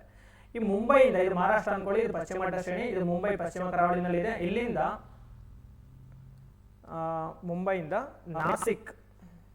ನಾಸಿಕ್ನ ಕನೆಕ್ಟ್ ಮಾಡ್ಬೇಕಂದ್ರೆ ನೀವು ಥಾಲ್ ಘಾಟ್ ಮೂಲಕ ಪಾಸ್ ಮಾಡಬೇಕು. ಈ ಮಧ್ಯದಲ್ಲಿ ಏನ್ ಬರ್ತಲ್ಲ, ಇದು ಥಾಲ್ ಘಾಟ್ ಅಂತ ಕರೀತಾರೆ, ಮುಂಬೈ ಟು ನಾಸಿಕ್. ಅದೇ ಮುಂಬೈಯಿಂದ ನೀವು ಪುಣೆಗೆ ಹೋಗ್ಬೇಕು ಅಂತಂದ್ರೆ ಬೋರ್ ಘಾಟ್ನ ಬಳಸಬೇಕಾಗುತ್ತೆ, ಬೋರ್ ಘಾಟ್. ಓಕೆ, ಸೊ ಇದು ಮಹಾರಾಷ್ಟ್ರದಲ್ಲಿ ಬರುವಂತ ಘಾಟ್ಗಳಿವೆರಡು. Okay, next question. ಅದೇ ಇಲ್ಲೇ ಇದೆ, ಆನ್ಸರ್ ಇದೆ. ಓಕೆ, ನೋಡ್ಕೊಳ್ಳಿ. Next one. ಗ್ರಾಮೀಣಾಭಿವೃದ್ಧಿಯು ಈ ಕೆಳಗಿನವುಗಳಲ್ಲಿ ಯಾವುದನ್ನು ಗುರಿಯಾಗಿಸಿಕೊಂಡಿದೆ? ಇದು ಈಸಿ ಸ್ಟೇಟ್ಮೆಂಟ್, ಇದ್ರ ಬಗ್ಗೆ ತುಂಬಾ ಟೈಮ್ ವೇಸ್ಟ್ ಮಾಡಬಾರ್ದು. ಇಲ್ಲೆಲ್ಲ ನೋಡಿ, ಇಲ್ಲಿ ಆಹಾರವನ್ನು ಒದಗಿಸೋದು, ಫುಡ್ ಕೊಡೋದು. ಕರೆಕ್ಟ್ ಆಗಿಲ್ವಾ? ಓಕೆ, ಫುಡ್ ಕೊಡೋದು ಯಾಕೆ ಬರ್ತಾ ಇಲ್ಲ? ಓಕೆ, ಸೊ ಫುಡ್ ಕೊಡೋದು, ಆರೋಗ್ಯ ಸೌಲಭ್ಯಗಳನ್ನ, ಹೆಲ್ತ್ ಕೊಡೋದು, ಬಡತನ ಕಡಿಮೆ ಮಾಡೋದು. ನೋಡಿ 4ನೇ ಸ್ಟೇಟ್ಮೆಂಟ್ ನೋಡಿ, ಮೂಲಭೂತ ಸೌಕರ್ಯಗಳನ್ನ ಒದಗಿಸೋದು ಅಂತಿದೆ. ಮೂಲಭೂತ ಸೌಕರ್ಯಗಳು ಅಂದ್ರೆ ಏನಪ್ಪಾ? ಮೂಲಭೂತ ಸೌಕರ್ಯಗಳು ಅಂತಂದ್ರೆ ಇದೆಲ್ಲ ಸೇರಿನೇ ಮೂಲಭೂತ ಸೌಕರ್ಯ. ಇದ್ರ ಜೊತೆ ರೋಡ್ಗಳು ಬರ್ತವೆ, ಓಕೆ, ರಸ್ತೆಗಳು, so hospital, building, okay, food ಕೊಡೋದು, ಇದೆಲ್ಲಾನು ಸೇರಿನೇ ಇನ್ಫ್ರಾಸ್ಟ್ರಕ್ಚರ್ ಅಂತ ಕರೆಯೋದಲ್ವಾ. ಸೊ ಹಂಗಾಗಿ ಇದೆ ಆನ್ಸರ್, ಸಮಗ್ರವಾಗಿದೆ. ಇಲ್ಲಿ ಇಂಡಿವಿಜುವಲ್ ಆಗಿದ್ದಾವೆ, ಬಟ್ ಇವೆಲ್ಲವೂ ಆನ್ಸರೇ, ಆದ್ರೆ ಇದು ಎಲ್ಲಾನು ಸೇರಿಸ್ಕೊಂಡು ಬರುತ್ತೆ. ಹಾಗಾಗಿ 4th ಒನ್ ಆನ್ಸರ್. ಓಕೆ, ಇದ್ರ ಬಗ್ಗೆ ಡಿಸ್ಕಸ್ ಮಾಡೋದು ಬೇಡ.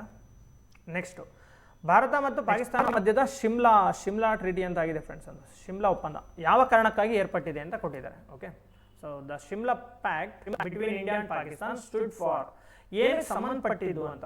ನೋಡಿ ಇದು 1971ರಲ್ಲಿ ಬಾಂಗ್ಲಾದೇಶ್ ಲಿಬರೇಷನ್ ವಾರ ಆಗುತ್ತಲ್ವ, ಆ ನಂತರ ಆಗಿರೋ ಒಂದು ಒಪ್ಪಂದ ಇದು. ನೋಡಿ 1971ರ ಬಾಂಗ್ಲಾದೇಶ ವಿಮೋಚನಾ ಯುದ್ಧದ ನಂತರ ಜುಲೈ 2ನೇ ತಾರೀಕು 1972ರಲ್ಲಿ ಭಾರತದ ಪ್ರಧಾನಿಯಾದ ಇಂದಿರಾ ಗಾಂಧಿ ಮತ್ತು ಪಾಕಿಸ್ತಾನದ ಅಧ್ಯಕ್ಷರಾದ ಜುಲ್ಫಿಕರ್ ಅಲಿ ಭುಟ್ಟೋ ಯಾರಿಬ್ಬರ ನಡುವೆ ಆಯ್ತು ನೋಡಿ. ಈ PC ನಲ್ಲಿ ನಿಮಗೆ ಯಾರಿಬ್ಬರ ನಡುವೆ ಆಯ್ತು ಅಂತ ಕೇಳ್ಬೋದು, ಭಾರತದ ಪ್ರಧಾನಿ ಮತ್ತೆ ಪಾಕಿಸ್ತಾನ ಪ್ರಧಾನಿ ಯಾರು ಅಂತ. ಪಾಕಿಸ್ತಾನದಲ್ಲಿ ಇದ್ದವರು ಯಾರಪ್ಪ ಅವಾಗ? ಜುಲ್ಫಿಕರ್ ಅಲಿ ಭುಟ್ಟೋ ಅಂತ. ಸೊ ಭಾರತದಲ್ಲಿ ಇದ್ದಿದ್ದು ಇಂದಿರಾ ಗಾಂಧಿ, 72ನಲ್ಲಿ ಇಂದಿರಾ ಗಾಂಧಿ ನಡುವೆ ಇದ್ದಿದ್ದು. ಸೊ ಇವೆರಡರ ನಡುವೆ ಏನಾಗುತ್ತೆ? ಶಿಮ್ಲಾದಲ್ಲಿ ಒಪ್ಪಂದ ಆಗುತ್ತೆ. ಏನು ಒಪ್ಪಂದ ನೋಡಿ, ಇಲ್ಲಿ ಮೂರನೇ ವ್ಯಕ್ತಿಯ ಮಧ್ಯಸ್ಥಿಕೆಯನ್ನು ಒಳಗೊಳ್ಳುವ ಬದಲು, ಅಂದ್ರೆ ಇಲ್ಲಿ ಯಾರು ಥರ್ಡ್ ಪಾರ್ಟಿ ತಗೊಂಡು ನಾವು ಮೀಡಿಯೇಟ್ ಮಾಡೋದು ಬೇಡ, ನಮ್ಮ ಸಮಸ್ಯೆಗಳನ್ನ ಬಗೆಹರಿಸ್ಕೊಳ್ಳೋದು ಬೇಡ, ದ್ವಿಪಕ್ಷೀಯ ಮಾತುಕತೆಗಳು ಅಂದ್ರೆ ನಾವಿಬ್ರೇ ಮಾತುಕತೆ ಮಾಡಿ ಒಂದು ಒಪ್ಪಂದ ಬರೋಣ. ಏನೇ ವಿವಾದಗಳಿರಲಿ ನಾವಿಬ್ರೇ, ನಮ್ಮಿಬ್ಬರ ಮಧ್ಯೆ ಬೇರೆ ಯಾವುದೋ ವಿಶ್ವಸಂಸ್ಥೆ ಆಗಿರಲಿ, ವರ್ಲ್ಡ್ ಬ್ಯಾಂಕ್ ಆಗಿರಲಿ ಅಥವಾ ಮತ್ತೊಂದು ದೇಶ ಯಾವುದು ಬರಬಾರ್ದು, ನಮ್ಮ ಇಬ್ಬರ ಬೈಲ್ಯಾಟ್ರಲ್ ಆಗಿ ನಾವು ಇದನ್ನ ಡಿಸ್ಪ್ಯೂಟ್ಗಳನ್ನೆಲ್ಲ ರಿಸಾಲ್ವ್ ಮಾಡ್ಕೋಬೇಕು ಅಂತ ಒಂದು ಒಪ್ಪಂದ ಮಾಡ್ಕೊಂತಾರೆ ಯುದ್ಧ ಆದ ನಂತರ. ಸೊ ಅದನ್ನೇ ಶಿಮ್ಲಾ ಒಪ್ಪಂದ ಅಂತ ಕರೆಯೋದು. Okay okay next question. ಪಶ್ಚಿಮ ಘಟ್ಟಗಳು ಪಶ್ಚಿಮ ಭಾಗವು ಶುಷ್ಕ ಮತ್ತು ಬರಪೀಡಿತ ಪೂರ್ವ ಭಾಗಕ್ಕೆ ವ್ಯತಿರಿಕ್ತವಾಗಿದೆ, ಇದಕ್ಕೆ ಕಾರಣ? So the western part of the western Ghats is most wet ಅಂತ ಕೊಟ್ಟಿದ್ದಾನೆ. ಇಲ್ಲೇನು ಕೊಟ್ಟಿದ್ದಾನೆ? ಪಶ್ಚಿಮ ಘಟ್ಟಗಳ ಪರಿಹಾರ ವೈಶಿಷ್ಟ್ಯಗಳು ಕ್ವಶನ್ ಅಲ್ವಾ. ಭಾಗವು ಶುಷ್ಕ ಮತ್ತು ಬರಪೀಡಿತ. ನೋಡಿ ಇಲ್ಲಿ ಕಂಪ್ಲೀಟ್ ಆಗಿ ತಪ್ಪು ಕೊಟ್ಬಿಟ್ಟಿದ್ದಾನೆ ಫ್ರೆಂಡ್ಸ್. ಇಲ್ಲೇನು ಕೊಟ್ಟಿದೆ ನೋಡಿ, ವೆಸ್ಟರ್ನ್ ಪಾರ್ಟ್ ಆಫ್ ಅಂದ್ರೆ ಯಾವುದು ನೋಡಿ? ಪಶ್ಚಿಮ ಘಟ್ಟ. ಇದು ಪಶ್ಚಿಮ ಘಟ್ಟ ಹೇಗೆ ಬರೀಬೇಕು ನೋಡಿ ಹೇಳ್ತೀನಿ ಈಗ. ಪಶ್ಚಿಮ ಘಟ್ಟ ಆ ಥರ ಬರೆಯೋಂಗಿಲ್ಲ. ಪಶ್ಚಿಮ ಘಟ್ಟ ಈ ಕಡೆ ಪಶ್ಚಿಮಕ್ಕೆ ಕಡಿದಾದ ಇಳಿಜಾರು ಇರ್ತದೆ, ಪೂರ್ವಕ್ಕೆ ಈ ಥರ ಬಡಿದಾದ ಇಳಿಜಾರನ್ನ ಹೊಂದಿರಬೇಕು. ಇದು ಪಶ್ಚಿಮ ಘಟ್ಟ, ಅದಕ್ಕೆ ಘಾಟ್ ಅಂತ ಕರೀತಾರೆ ಇದನ್ನ. ಓಕೆ, ಈಗ ನೋಡಿ ಇಲ್ಲಿ ಏನು ಕೊಟ್ಟಿದ್ದಾನೆ ಇಂಗ್ಲೀಷಲ್ಲಿ, the western part of the western Ghats. ಯಾವುದಪ್ಪ ವೆಸ್ಟರ್ನ್ ಘಾಟ್ಸ್? ಇಲ್ಲಿ ವೆಸ್ಟರ್ನ್ ಪಾರ್ಟು. ಸೊ ಇದು ಪಶ್ಚಿಮ ಘಟ್ಟದ, ಇದು ಪಶ್ಚಿಮ ಭಾಗ. ಓಕೆನಾ? Western part of the western Ghats is most wet in contrast to dry and drought prone eastern part which is due to. ಈ ಪೂರ್ವ ಭಾಗಕ್ಕೆ ಕಂಪೇರ್ ಮಾಡಿದ್ರೆ, ಈ ಪೂರ್ವ ಭಾಗ ಏನಿದೆಯಲ್ಲ ಇಲ್ಲಿಗೆ ಕಂಪೇರ್ ಮಾಡಿದ್ರೆ ಪಶ್ಚಿಮ ಭಾಗ ಜಾಸ್ತಿ ತೇವಾಂಶವನ್ನ ಹೊಂದಿದೆ. ಅದಕ್ಕೆ ಕಾರಣ ಏನು ಅಂತ ಕೇಳಿದ್ದಾರೆ ಅಷ್ಟೇ. ಓಕೆನಾ? ಬಟ್ ಇಲ್ಲಿ ಕನ್ನಡದ ನೋಡಿ ಏನು ಕೊಟ್ಟಿದ್ದಾನೆ, ಪಶ್ಚಿಮ ಘಾಟ್ಗಳು ಪಶ್ಚಿಮ ಭಾಗವು ಶುಷ್ಕ ಮತ್ತು ಬರಪೀಡಿತ ಪೂರ್ವ ಭಾಗಕ್ಕೆ ವ್ಯತಿರಿಕ್ತವಾಗಿದೆ. ಇಲ್ಲಿ ಪೂರ್ತಿ ಸ್ಟೇಟ್ಮೆಂಟ್ ಕಾಪಿ ಮಾಡಿಲ್ಲ. ಸೊ ತೇವಾಂಶನ ಹೊಂದಿದೆ ಅಂತ, ಇದಕ್ಕೆ ಆಪೋಸಿಟ್ ಆಗಿದೆ ಅಂತ. ಓಕೆನಾ? ಸೊ ಇಂಗ್ಲೀಷಲ್ಲಿ ಚೆನ್ನಾಗಿದೆ. ಸೊ ಮೋಸ್ಟ್ ವೆಟ್, ಜಾಸ್ತಿ ತೇವಾಂಶ ಇರುತ್ತೆ, ಯಾಕೆ, ಕಾರಣ ಏನು ಅಂತ ಕೇಳಿದ್ದಾನೆ. ಓಕೆನಾ? ಓಕೆ, ಇವಾಗ ಓದಿ. ಇವಾಗ first statement, the western Ghats relief ಅಂದ್ರೆ ಭೂಸ್ವರೂಪ ಅಂತ. ಇಲ್ಲೇನು ಕೊಟ್ಟಿದ್ದಾನೆ ನೋಡಿ, ವೈಶಿಷ್ಟ್ಯ ಅಂತ ಕೊಟ್ಟಿದ್ದಾನೆ. ರಿಲೀಫ್ ಅಂತಂದ್ರೆ ಪಶ್ಚಿಮ ಘಟ್ಟಗಳು ಪರಿಹಾರ ಅಂತ ಕೊಟ್ಟಿದ್ದಾನೆ. ಪರಿಹಾರಕ್ಕೂ ಇದಕ್ಕೂ ರಿಲೀಫ್ ಅಂದ್ರೆ ಬೇರೆ ರಿಲೀಫ್ ಅದು. ಬಟ್ ಇಲ್ಲಿರೋ ರಿಲೀಫ್ ಏನು ಗೊತ್ತಾ ಮೀನಿಂಗು? ಭೂಸ್ವರೂಪ ಅಂತ. ಇವನು ತಪ್ಪು ಕೊಟ್ಟಿದ್ದಾನೆ. ಹಾಗಾಗಿ ಕನ್ನಡದಲ್ಲಿ ಓದೋರು ಬಹಳ ಕೇರ್ಫುಲ್ ಆಗಿರ್ಬೇಕು. ಇಂಗ್ಲೀಷ್ ಇಟ್ಕೊಳ್ಳಿದ್ದು, the western Ghats relief features ಅಂದ್ರೆ ಭೂಸ್ವರೂಪ, relief running almost from north to south ಅಂತ ಕೊಟ್ಟಿದ್ದಾನೆ. ಸೊ ಏನು ಇಲ್ಲಿ ಪಶ್ಚಿಮ ಘಟ್ಟಗಳ ಭೂಸ್ವರೂಪಗಳು ಅಂತ ಓದ್ಕೊಳ್ಳಿದ್ನ. ಭೂಸ್ವರೂಪಗಳ ವೈಶಿಷ್ಟ್ಯಗಳು ಬಹುತೇಕ ಉತ್ತರದಿಂದ ದಕ್ಷಿಣಕ್ಕೆ ಚಲಿಸುತ್ತವೆ. ಎಲ್ಲಿಂದ ಅಂದ್ರೆ ಪರ್ಟಿಕ್ಯುಲರ್ ಆಗಿ ನೋಡಿ, ನಾರ್ತ್ ಅಲ್ಲಿ ಗುಜರಾತಿಂದ ಸ್ಟಾರ್ಟ್ ಆಗುತ್ತಲ್ವಾ, ಗುಜರಾತಲ್ಲಿ ನಾರ್ತ್ ಅಲ್ಲಿ ತಾಪಿ ರಿವರ್ ಅಂತ ಬರುತ್ತೆ. ತಾಪಾತಿ ಅಂತಾನೂ ಕರೀತಾರೆ. ತಾಪಿ ರಿವರ್ ಇಂದ ಎಲ್ಲಿವರೆಗೂ ಇರ್ತದೆ ಅಂತಂದ್ರೆ ದಕ್ಷಿಣದಲ್ಲಿ ಕನ್ಯಾಕುಮಾರಿ KK ಇಲ್ಲಿವರೆಗೂ ನಿರಂತರವಾಗಿ ಬಿರುವಂತಹ ಒಂದು ಪರ್ವತ ಶ್ರೇಣಿಯಾಗಿದೆ ಇದು. ಸೊ ನಾರ್ತ್ ಅಲ್ಲಿ ಹೈಟ್ ಕಡಿಮೆ ಇದೆ, ಗುಜರಾತ್ ಭಾಗದಲ್ಲಿ ತುಂಬಾ ಕಡಿಮೆ ಇದೆ. ಸೊ ಅಲ್ಲಿಂದ ಬರ್ತಾ ದಕ್ಷಿಣದಲ್ಲಿ ಹೈಟ್ ಜಾಸ್ತಿ ಆಗುತ್ತೆ. ಅದಕ್ಕೆ ಇದನ್ನ ನಾರ್ತ್ ಇಂದ ಸೌತ್ಗೆ ಹಬ್ಬಿರುವಂತಹ ಪರ್ವತ ಶ್ರೇಣಿ ಅಂತ ಕರೆಯೋದು. ಸೊ ಹಾಗೆ ಫಸ್ಟ್ ಸ್ಟೇಟ್ಮೆಂಟ್ ರೈಟ್ ಇದೆ. ಸೆಕೆಂಡ್ ನೋಡಿ, ನೈಋತ್ಯ ಗಾಳಿ ಅಂದ್ರೆ ಸೌತ್ ವೆಸ್ಟರ್ನ್ ಮಾನ್ಸೂನ್. ಓಕೆ, ನೈಋತ್ಯ ಗಾಳಿ ಬೀಸುವಿಕೆಯು ಪಶ್ಚಿಮ ಘಟ್ಟಗಳ ಪಶ್ಚಿಮ ಭಾಗದಲ್ಲಿ ಹಿಮವನ್ನು ಎದುರಿಸುತ್ತದೆ. ಅಂದ್ರೆ ಇಲ್ಲಿ ನೋಡಿ, ಇಲ್ಲಿ ಡಯಾಗ್ರಾಮ್ ಹಾಕಿದ್ದೇನಲ್ವಾ, ಇದನ್ನೇ ನೋಡ್ಕೊಳ್ಳಿ. ಸೊ ಇಲ್ಲಿ ಪಶ್ಚಿಮ ಭಾಗ ಓರೋಗ್ರಾಫಿಕ್ ರೈನ್ ಅಂತ ಕರೀತಾರೆ ಇದನ್ನ. ಸೊ ಇಲ್ಲಿ ಬಂದು ಮಾರುತಗಳೆಲ್ಲ ಮೇಲೆ ಹೋಗ್ತವೆ, ಪರ್ವತ ಮಳೆ ಅಂತ. ಸೊ ಇಲ್ಲೆಲ್ಲ ಫ್ರಾಸ್ಟ್ ಬೀಳೋದಕ್ಕೆ ಕಾರಣ ಆಗಿರುತ್ತೆ. ಓಕೆ, ಏನ್ ಬೀಳೋದಕ್ಕೆ? ಹಿಮ ಬೀಳೋದಕ್ಕೆ ಕಾರಣ ಆಗುತ್ತೆ. ಸೊ ಇದು ರೈಟ್ ಸ್ಟೇಟ್ಮೆಂಟ್. ನೆಕ್ಸ್ಟ್ ಸ್ಟೇಟ್ಮೆಂಟ್ ಏನು? ಪಶ್ಚಿಮ ಘಟ್ಟಗಳು ಎತ್ತರದ ಪರ್ವತ ಸರಪಳಿಗಳ ಅಡಿಯಲ್ಲಿ ಬರುತ್ತವೆ. ನೋಡಿ, western Ghats are come under raised mountain chain ಅಂತ. ಪರ್ವತ ಶ್ರೇಣಿ ಅಂದ್ರೆ ಅದೇ ಅರ್ಥ ಫ್ರೆಂಡ್ಸ್. ಒಂದು ಬೆಟ್ಟ ಅಂದ್ರೆ ಒಂದೇ ಇರೋದು ಬೆಟ್ಟ ಅಂತ ಕರಿತೀವಿ. ಇದೇ ತರ ಕಂಟಿನ್ಯೂ ಆಗಿದ್ರೆ ಏನಾಗುತ್ತೆ? ಅದು ಅದೇ ಮೌಂಟೇನ್ ಚೈನ್ ಅಂತ ಕರೆಯೋದು, ಪರ್ವತ ಶ್ರೇಣಿ ಅಂತ ಕರೆಯೋದಿದ್ದೇನೆ ಅಲ್ವಾ. ಸೊ ಇದು ರೈಟ್ ಸ್ಟೇಟ್ಮೆಂಟ್ ಇದು. ಸೊ ಸಿಂಪಲ್ ಆಗಿದೆ ಇದು ಕೂಡ. ನೆಕ್ಸ್ಟ್ ಸ್ಟೇಟ್ಮೆಂಟ್ ನೋಡಿ, ಬಲಭಾಗಕ್ಕೆ ಹೋಲಿಸಿದರೆ ಅಂದ್ರೆ ಇದು ಪಶ್ಚಿಮ ಘಟ್ಟ ಇದೆ ಅಲ್ವಾ, ಈ ಪಶ್ಚಿಮ ಘಟ್ಟದ ಬಲಭಾಗ ಅಂದ್ರೆ ಪೂರ್ವದ ಇಳಿಜಾರು, ಇದಕ್ಕೆ ಹೋಲಿಸಿದರೆ ಬಲಭಾಗಕ್ಕೆ ಹೋಲಿಸಿದರೆ ಪಶ್ಚಿಮ ಘಟ್ಟಗಳ ಪಶ್ಚಿಮ ಭಾಗದಲ್ಲಿ ಬಹು ಹೆಚ್ಚು ಓರೋಗ್ರಾಫಿಕ್ ಮಳೆ ಬರುತ್ತದೆ. ಓರೋಗ್ರಾಫಿಕ್ ಅಂದ್ರೆ ಇದನ್ನೇ ಪರ್ವತ ಮಳೆ ಅಂತಾನೆ ಕರೆಯೋದು. ಪಶ್ಚಿಮ ಭಾಗದಲ್ಲೇ ಜಾಸ್ತಿ ಮಳೆ ಆಗೋದು, ಅದಕ್ಕೆ ಅಲ್ಲಿ ಎವರ್ ಗ್ರೀನ್ ಫಾರೆಸ್ಟ್ ಕಂಡು ಬರುತ್ತೆ ನಮಗೆ. ಓಕೆ, ಇದು ಕೂಡ ರೈಟ್ ಸ್ಟೇಟ್ಮೆಂಟ್. ಇದು ಪ್ಯೂರ್ ಜಿಯೋಗ್ರಫಿ ಬೇಸಿಕ್ ಫ್ರೆಂಡ್ಸ್. ಇದು pure geography pure geography basic question ಇದು. ಏನಿದು ಒಂದು ಬೇಸಿಕ್ ಕ್ವಶನ್. ನೀವು ಜಿಯೋಗ್ರಫಿನ ಓದ್ಬಿಟ್ರೆ ಸೊ ಇದಕ್ಕೆ ಆನ್ಸರ್ ಮಾಡ್ಬೋದು. Okay okay next question. ಇಲ್ಲಿ ಅದೇ ಆನ್ಸರ್ ಇದೆ, ಈಗ ಹೇಳಿದ್ದೇ ಇದೆ. ಓಕೆ ನೆಕ್ಸ್ಟ್ ನೋಡೋಣ. 16ನೇ ಕ್ವಶನ್ನು. ಕರ್ನಾಟಕದ ನದಿ ಜಲಾನಯನ ಪ್ರದೇಶಗಳನ್ನು ಅವುಗಳ ಜಲಾನಯನ ಗಾತ್ರದ ಆಧಾರದ ಮೇಲೆ ಅವರೋಹಣ. ನೋಡಿ ಇದು ಫ್ರೆಂಡ್ಸ್, ಅವರೋಹಣ ಅಂದರೆ ಗೊತ್ತಿರಲಿ ನಿಮಗೆ. ಅವರೋಹಣ ಅಂದರೆ ಇಳಿಕೆ ಕ್ರಮ ಅಂತ. ಇಳಿಕೆ ಕ್ರಮ ಅಂತ ಕೊಡೋದಿಲ್ಲ, ಅವನು ಅವರೋಹಣ ಅಂತಲೇ ಕೊಡೋದು. ಅವರೋಹಣ ಆರೋಹಣ ಅಂತ ಕೊಡ್ತಾನೆ. ಇಂಗ್ಲೀಷ್ ಇದನ್ನು ಡಿಸೆಂಡಿಂಗ್ ಆರ್ಡರ್ ಅಂತ ಕರೀತಾರೆ. ನೋಡಿ ಇಲ್ಲಿ ಡಿಸೆಂಡಿಂಗ್ ಆರ್ಡರ್ ಅಂತ. ಓಕೆನಾ? ಓಕೆ ಸೊ ಇದಕ್ಕೆ ಆನ್ಸರ್ ನೋಡೋಣ ಈಗ. ಯಾವುದು ಜಲಾನಯನ ಪ್ರದೇಶ ದೊಡ್ಡದು ಅಂತ ಕೇಳಿದ್ದಾರೆ ಇಲ್ಲಿ. ಇದಕ್ಕೆ ಫಸ್ಟ್ ಆನ್ಸರ್ ಹೇಳ್ಬಿಡ್ತೀನಿ ನೋಡಿ.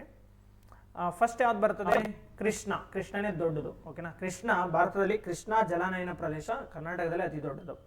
ಸೆಕೆಂಡ್ ಕಾವೇರಿ ಬರ್ತದೆ. ಕೃಷ್ಣ ಫಸ್ಟ್, ಸೆಕೆಂಡ್ ಕಾವೇರಿ ಜಲಾನಯನ ಪ್ರದೇಶ ಬರ್ತದೆ. ಮೂರನೇದು ಪಶ್ಚಿಮಕ್ಕೆ ಹರಿಯುವ ನದಿಗಳು ಬರ್ತದೆ. ಆಮೇಲೆ ನಾರ್ತ್ ಪೆನ್ನಾರ್ ಬರುತ್ತೆ, ಗೋದಾವರಿ ಬರ್ತದೆ. ನೋಡಿ ಫ್ರೆಂಡ್ಸ್, ಇದು ಗೋದಾವರಿ ನದಿ ಕರ್ನಾಟಕದಲ್ಲಿ ಹರಿಯೋದಿಲ್ಲ, ಆದರೆ ಇದ್ರ ಉಪನದಿಗಳು ಹರಿತವೆ. ಮಾಂಜ್ರಾ, ಕಾರಂಜ ಆ ಉಪನದಿಗಳು ಬೀದರ್ ಮೂಲಕ ಹರಿತವೆ. ಆ ಗೋದಾವರಿ ಕರ್ನಾಟಕದಲ್ಲಿ ಹರಿಯೋದಿಲ್ಲ. ಆ ಜಲಾನಯನ ಪ್ರದೇಶ ಅಂದ್ರೆ ಉಪನದಿಗಳನ್ನೆಲ್ಲ ಸೇರಿಸಿ ತಗೊಳ್ಳೋದಲ್ವಾ. ಸೊ ಮಾಂಜ್ರಾ, ಕಾರಂಜ ನದಿಗಳು ಬೀದರ್ ಮೂಲಕ ಹೋಗ್ತವೆ, ಇದನ್ನ ಸೇರ್ಕೊಂತವೆ.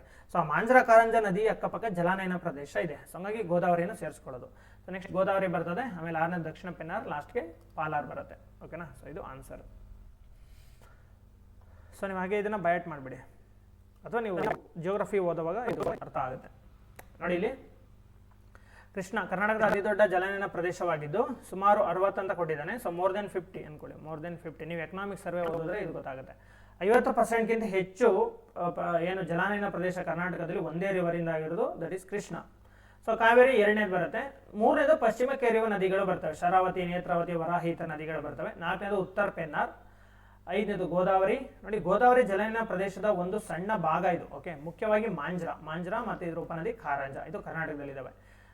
ಗೋದಾವರಿ ಕರ್ನಾಟಕದಲ್ಲಿ ಹರಿಯೋದಿಲ್ಲ. ದಕ್ಷಿಣ ಪೆನ್ನಾರ್ ಇದು ಕರ್ನಾಟಕದ ಉತ್ತರ ಪೆನ್ನಾರ್ಗಿಂತ ಚಿಕ್ಕ ಪ್ರದೇಶ. ನೆಕ್ಸ್ಟ್ ಲಾಸ್ಟು ಪಾಲಾರ್ ಬರುತ್ತೆ. ಓಕೆನಾ? ಇದು 2017 KS ಪ್ರಿಲಿಮ್ಸ್ ಅಲ್ಲೂ ಸೇಮ್ ಕ್ವಶನ್ ಕೊಟ್ಟಿದ್ದ, ಅದನ್ನೇ ರಿಪೀಟ್ ಮಾಡಿದ್ದಾನೆ. ಸೊ ಅದಕ್ಕೆ ನೀವೇನು ಮಾಡಬೇಕು, ಹಳೆ ಕ್ವಶನ್ ಪೇಪರ್ನ ಎಷ್ಟು ಸಾಧ್ಯ ಆಗುತ್ತೋ ಅಷ್ಟನ್ನ ಬಿಡ್ಸೋಕ್ಕೆ ಟ್ರೈ ಮಾಡಬೇಕು. ಯಾವ್ಯಾವುದು ಸುಮಾರು IAS, KS, PSI ಯಾವ ಕ್ವಶನ್ ಇದೆಯೋ ಕ್ವಶನ್ ಬ್ಯಾಂಕ್ ಎಲ್ಲ, ಸಿ ಗ್ರೂಪು, KE ಎಲ್ಲರೂ ಬಿಡಿಸ್ತಾ ಹೋದಷ್ಟು ಕ್ವಶನ್ಗಳು ರಿಪೀಟ್ ಆಗ್ತಿರ್ತವೆ. ಓಕೆ ಓಕೆ ನೆಕ್ಸ್ಟ್ ಕ್ವಶನ್ ನೋಡೋಣ. ಯಾವ ನದಿಯ ಮೇಲೆ ಮಾಗೋಡು ಜಲಪಾತ ಇದೆ? ಮಾಗೋಡು ಜಲಪಾತ ಬೇಡ್ತಿ ನದಿ ಮೇಲೆ ಮಾಗೋಡು ಜಲಪಾತ ಬರುತ್ತೆ. ಓಕೆನಾ? ಸೊ ಅದಕ್ಕೆ ಸಂಬಂಧಪಟ್ಟಂಗೆ ನೋಡೋದಾದ್ರೆ ನೋಡಿ ಇಲ್ಲಿ ಒಂದಷ್ಟು ನದಿಗಳು ನೋಡೋಣ. ನೇತ್ರಾವತಿ ನದಿ, ಬಂಡಾಜೆ ಜಲಪಾತ ಇದ್ರ ಮೇಲೆ ಬರುತ್ತೆ. ಅದ್ರ ಜೊತೆಗೆ ಎತ್ತಿನ ಹೊಳೆ ಯೋಜನೆ ಇರೋದು ಕೂಡ ನೇತ್ರಾವತಿಗೆನೆ. ಯಾರಪ್ಪ ಶಿಫಾರಸ್ ಮಾಡಿ ಸಮಿತಿ ಅಧ್ಯಕ್ಷರು? ಸೊ ಪರಮಶಿವಯ್ಯ. ಎತ್ತಿನ ಹೊಳೆ ಯೋಜನೆಗೆ ಸಮಿತಿಯ ಅಧ್ಯಕ್ಷ ಯಾರಾಗಿದ್ರು ಅಂದ್ರೆ ಪರಮಶಿವಯ್ಯ ಅಂತ. ಸೊ ಎತ್ತಿನ ಹೊಳೆ ಯೋಜನೆ ಅಂತಂದ್ರೆ ಏನಪ್ಪಾ, ಇದು ಹಾಸನ, ತುಮಕೂರು, ಚಿಕ್ಕಬಳ್ಳಾಪುರ ಈ ತರ ನೀರಿಲ್ಲಿರೋ ಜಾಗಕ್ಕೆ ವೆಸ್ಟ್ ಫ್ಲೋಯಿಂಗ್ ರಿವರ್ ಇಂದ ನೀರನ್ನ ಪಂಪ್ ಮಾಡಿ ಈ ಕಡೆಗೆ ಕೊಡೋದು, ಈಸ್ಟ್ ಕಡೆಗೆ ಕೊಡೋದು ಅಂತ. ಸೊ ಇಲ್ಲಿ ಎತ್ತಿನ ಹೊಳೆ ಅಂದ್ರೆ ನೇತ್ರಾವತಿ ಒಂದೇ ನದಿ ಬರೋದಿಲ್ಲ, ಇಲ್ಲಿ ಕರಿಹೊಳೆ, ಹೊಂಗದ ಹೊಳೆ ಈ ತರ ಹಲವಾರು ಉಪನದಿಗಳೆಲ್ಲ ಸೇರಿ ಇದನ್ನ ಮಾಡ್ತಾ ಇರೋದು. ಓಕೆ, ಇದೆಲ್ಲಿ ಹುಟ್ಟುತ್ತೆ ನೇತ್ರಾವತಿ ನದಿ? ನೋಡಿ ಧರ್ಮಸ್ಥಳ ಇರೋದು ನೇತ್ರಾವತಿ ನದಿ ದಂಡೆ ಮೇಲೆನೆ. ಎಲ್ಲಿ ಹುಟ್ಟುತ್ತೆ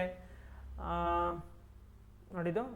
ಮಂಗಳೂರಿನ ಫಸ್ಟ್ ಇಲ್ಲಿ ನೋಡಿ, ಕುದುರೆಮುಖದ ಬಳಿ, ಕುದುರೆಮುಖ ಏನಿದೆಯಲ್ಲ ಚಿಕ್ಕಬಳ್ಳಾಪುರ, ಚಿಕ್ಕಮಗಳೂರು, ಅಲ್ಲಿ ಬಲ್ಲಾಳರಾಯನ ದುರ್ಗದ ಹತ್ತಿರ ಉಗಮವಾಗಿ ಮಂಗಳೂರಿನ ಬಳಿ ಅರಬ್ಬಿ ಸಮುದ್ರವನ್ನು ಸೇರ್ಕೊಳ್ಳುತ್ತೆ ನೇತ್ರಾವತಿ. ಸೊ ಇದ್ರ ಉಪನದಿಗಳು ಚಾರ್ಮುಡಿ, ಗುರುಪುರ, ಕುಮಾರಧಾರ, ಶ್ರೀಶೈಲ ಹೊಳೆ, ಇವು ಇಷ್ಟು ನೇತ್ರಾವತಿ ನದಿಯ ಉಪನದಿಗಳು.